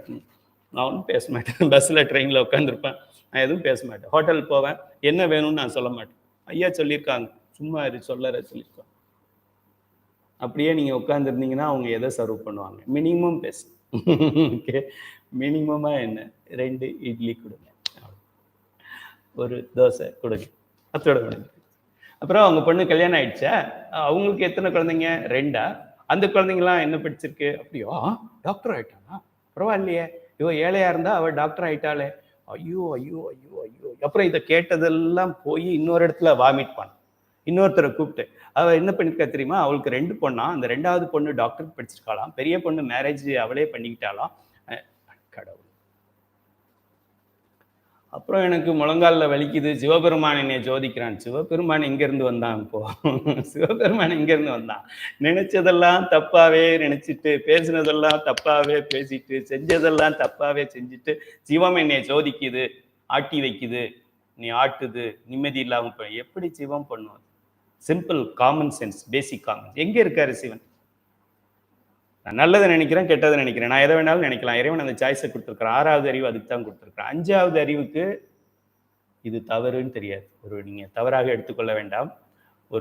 ஒரு மாடு இருக்கிறது, மாட்டுக்கு ஒரு காளை மாடு இருக்கிறது. அந்த காளை மாடு தன்னுடைய தாய் என்று தெரியாமல் தாய் மேல் ஏறும். தாய் என்னுடைய சிஸ்டர் அப்படின்னு மனிதர் மாதிரி அதுக்கு பிரித்து பார்க்க தெரியாது, பகுத்தறிவு இல்லை. அதோடைய இயலாமை. நம்ம அப்படி பண்ணக்கூடாது. ஏன்? நமக்கு 6வது அறிவு கொடுத்துருக்குறாங்க. 6வது அறிவு கொடுத்தும் எண்ணத்தை தவறா பயன்படுத்துவேன், வாயை தவறா பயன்படுத்துவேன், செயலை தவறா பயன்படுத்துவேன்னு சொன்னா உன்னை யார் தான் காப்பாத்துறது? சிவன் தான் காப்பாற்றும். சரி, எண்ணங்கள், பேச்சு, செயல், மனம், மொழி, மெய் ஆகிய 3ஆல் தான் நம் பாவத்தையும் புண்ணியத்தையும் சம்பாதிக்கிறோம். நாம் சம்பாதித்த பாவ புண்ணியம்தான் பின்னர் நமக்கு துன்பமாகவும் இன்பமாகவும் வருகிறது. இதை ஊட்டுகிறது தான் சிவபெருமான். இதை கருணையால் குறைப்பது சிவபெருமானாக இருக்குமே தவிர இது அவனா நமக்கு கொடுக்க மாட்டான். நம்ம புண்ணியத்தையே செய்து சிவபெருமான் நமக்கு துன்பத்தையே எப்படி கொடுப்பான்? எப்படி கொடுப்பாம? நம்ம எந்த பிஸ்னஸ்லையும் அப்படி கிடையாதே இல்லையா? ஒரு நல்ல நோட்டு கொடுத்தோம், கரன்சி கொடுத்தோம், ஒரு 10 ரிங்கெட்ஸ் கொடுத்தோம்னா பொருளை கொடுக்குறோம். இந்த ரிங்கெட்டு கிழிஞ்சு இருந்ததுன்னா அவன் ரிட்டர்ன் கொடுத்துட்றான். இது இயற்கை தானே. அது இதுபோல் இறைவன் என்ன பண்ணுவான்? நீ நல்லது செஞ்சியா அனுபவி, நல்லது அனுபவி, கெட்டது செஞ்சியா கெட்டதை அனுபவி. அவனுக்கு ஒன்றும் அவசரம் கிடையாது. இந்த பிறவிலேயே நமக்கு முத்தியை கொடுத்துடணும்னு அவருக்கு ஏதாவது அர்ஜென்சி இருக்கு, லாஸ்ட் டேட் இருக்கா? இதெல்லாம் கிடையாது. இப்போ போ, வந்தா வா, வரலன்னா போ. சைவ சித்தாந்த குரூப் ஆரம்பிச்சு அதில் அட்மிஷன் போட்டு எக்ஸாம் வச்சு கிளாஸ் நடத்தி உங்களுக்காக ஸ்பெஷல் டைமில் நடத்தி உங்களுக்காக விளக்கம் கொடுத்து இதுக்கு ஒரு ஃபாலோ அப்பு திருப்புதல் வகுப்பு ஒன்று நடத்தி அதுக்கப்புறம் தேர்வுகள் வைத்து அதுக்கப்புறம் தேர்வு எழுதினவங்களுக்கு ரிமைண்டர் கொடுத்து தேர்வு எழுதாதவர்களை எழுதுங்க ப்ளீஸ் என்று கேட்டு அது எழுதுகிறவர்களுக்கு பட்டம் கொடுத்து அப்படியும் வேண்டான்னா போ இல்லையா? சிவபெருமான் அப்படித்தானே நினைப்பாரு. உனக்கு தனு கொடுத்து கர்ணம் கொடுத்து புவனம் கொடுத்து போகம் கொடுத்து அறிவு கொடுத்து அறிவோட நான் இருந்து ஒன்றாயும் உடனாயும் வேறாயும் இருந்து நான் உனக்காக படைத்தல் காத்தல் ஒடுக்குதல் மறைத்தல் அருளல் செய்து நான் உனக்காக உருவம் தாங்கி நான் உனக்காக அருவுருவம் தாங்கி நான் உனக்காக அருவம் தாங்கி உன்னையே நினைத்து கொண்டு உனக்கே கணக்கு எழுதி கொண்டு இரவும் பகலும் 24 மணி நேரமும் 365 நாளும் 3000 30,000 3 லட்சம் கோடி ஆண்டுகளாகவும் உன்னை பின்தொடர்ந்துகிட்டே உன்னுடைய பர்சனல் செக்ரட்டரி உன்னுடைய மனைவி உன்னுடைய கணவன் கூட அப்படி வரமாட்டேன். நான் உள்ள இருந்து வந்துகிட்டே இருக்கிறேன். இதை விட நான் உனக்கு என்ன செய்ய முடியும்? போ, எப்படியோ கெட்டு போ அப்படின்னு விட்டுருவார். ஒரு நாள் வருவ வா, அது வரைக்கும் நான் வெயிட் பண்றேன் அப்படின்னு சொல்லிடுவார். இப்போ இதுதான் கண்மம். இது நம்ம பாவ புண்ணிய கணக்கு புத்தகம். கண்மம் பிடிச்சிருக்குன்னா நம்ம நன்மை தீமை செஞ்சா அது பிடிக்கும். நன்மை தீமை இல்லாம பார்ப்போம், பின்னாடி என்ன வருதுன்னு பார்ப்போம். அதுக்கும் ஒரு டெக்னிக் சொல்லித்தராங்க. நமது உயிரை தொடர்ந்து கொண்டே போகும். நமது பாவ புண்ணியங்களுக்கு ஏற்ப நமது அடுத்த பிறவிகள் வாய்க்கும்.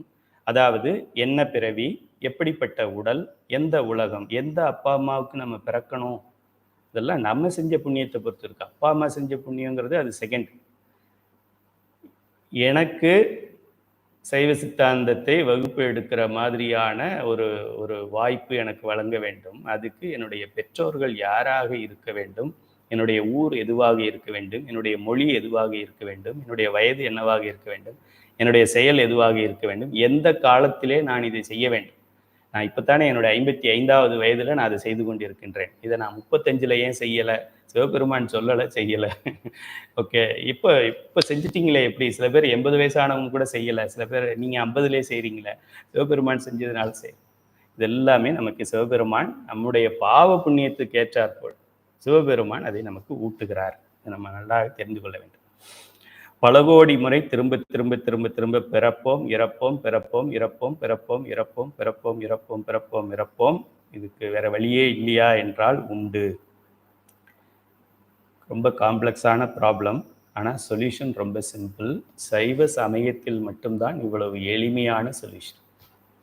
மற்ற சமய நூல்களை நீங்கள் படித்து பாருங்கள், அதில் என்ன சொல்லியிருக்குன்னு சொல்லி. இவ்வளோ எளிமையாக எங்கேயும் கிடையாது. மனமே மொழியை பாசிட்டிவாக வச்சுக்க, அவ்வளோ. என்ன சொல்யூஷன்? இருவினை ஒப்பு. அதாவது நாம் அனுபவிக்கும் இன்ப துன்பங்களுக்கு காரணம் நாம் முற்பிறவிகளில் செய்த பாவ புண்ணியங்கள் என்பதை உணர வேண்டும். எனக்கு இப்போ ஏதோ ஒரு துன்பம் இன்டர்நெட் ப்ராப்ளம் வந்தது, முற்பிறவிகளில் நாம் செய்த பாவம், இல்லைன்னா அந்த தடை வராது. அப்போ திரும்ப எப்படி கனெக்ட் ஆயிடுச்சு? முற்பிறவிகளில் நம்ம செய்த புண்ணியம், அதனால கனெக்ட் ஆச்சு. இல்லைன்னா நீ கிளாஸ் லீவ் ஆயிடும். நீ கிளாஸ் லீவ் விட்டோன்னா இன்னொரு 3-4 கிளாஸ் லீவ் ஆகிடும்னு நினைக்கிறேன். ஸோ அதனால இது நடக்குது. எது நடந்தாலும் அந்த செயலின் மேல் கோபப்படாமல், என் வினை அதுவாக வந்திருக்கிறது, ஏதோ ஒரு வகையில் என் வினை கழிகிறது, இன்பம் எனக்கு வருகிறது, நான் செய்த நல்வினை தான் எனக்கு இன்பமாக வந்திருக்கிறது, ஒரு வகையில் நான் அதை அனுபவித்து கழித்து விட்டேன். இறைவனுடைய திருவடிக்கு போறதுக்கு நல்வினையும் இருக்கக்கூடாது. புண்ணியமா செஞ்சுக்கிட்டு இருந்தா தேவேந்திரனும் திருமாலமாக மாறலாமே தவிர சிவபெருமான் திருவடிக்கு போக முடியாது. அது அடுத்த பாடம், அது இப்போ சொல்ல மாட்டோம் ஆசிரியர்கள். இப்போ சொன்னால் அப்புறம் உங்களுக்கு கன்ஃபியூஷன் ஆகிடும்.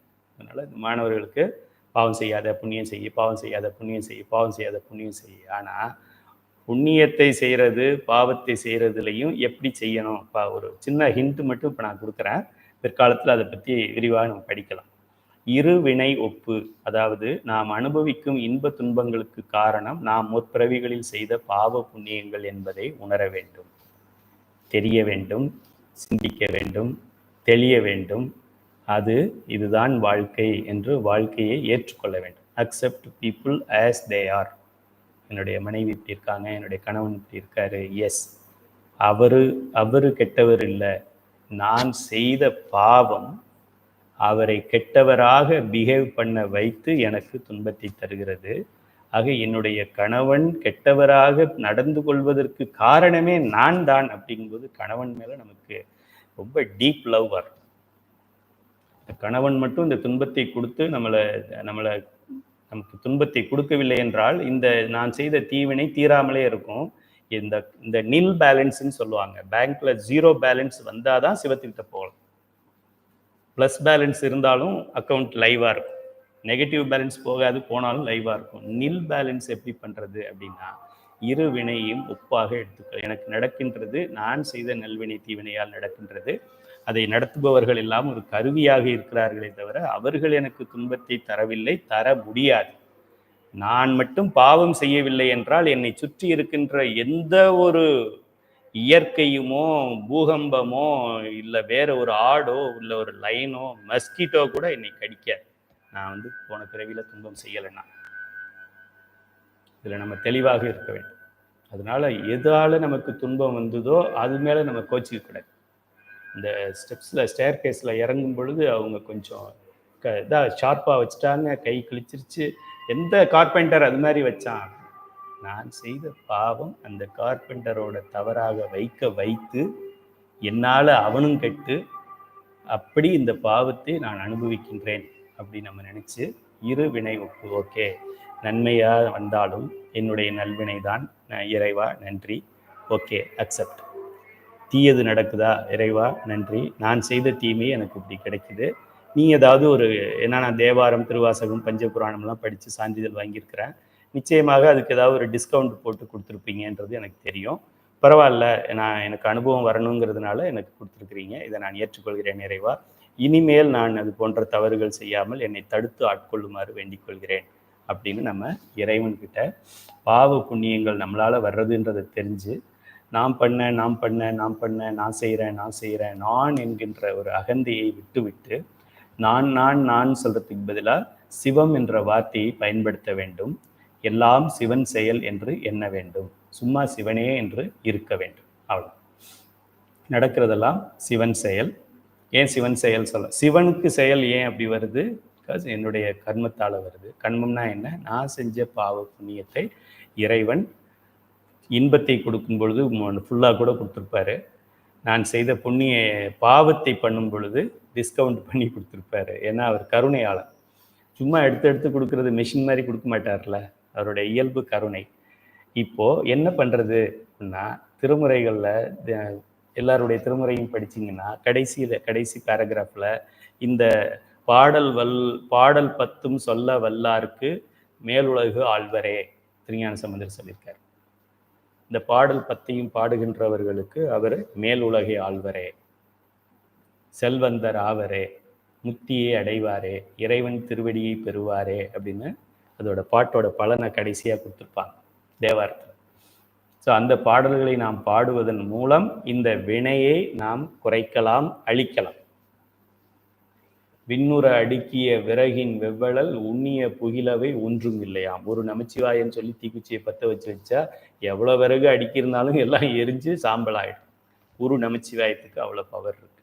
ஒரு மேட்ச் பாக்ஸ், ஒரு ஸ்டிக்குக்கு அவ்வளோ பவர் இருக்கு. அதுபோல் நம்மளுடைய வினைகள் எல்லாம் எப்படித்தான் கழிக்கிறது என்றால் திருமுறைகள், சிவபெருமானின் சிந்தனை, சிவபெருமானின் பேச்சு, சிவபெருமானின் செயல், சிவனடியாரின் சிந்தனை, சிவனடியாரை பற்றிய பேச்சு, சிவனடியாரின் செயல். இதை செய்வதன் மூலம் மட்டுமே நாம் நம்மளுடைய பாவங்களிலிருந்து தப்பிக்க முடியும். இதை செய்தால் பாவங்களிலிருந்து தப்பிக்க முடியும்.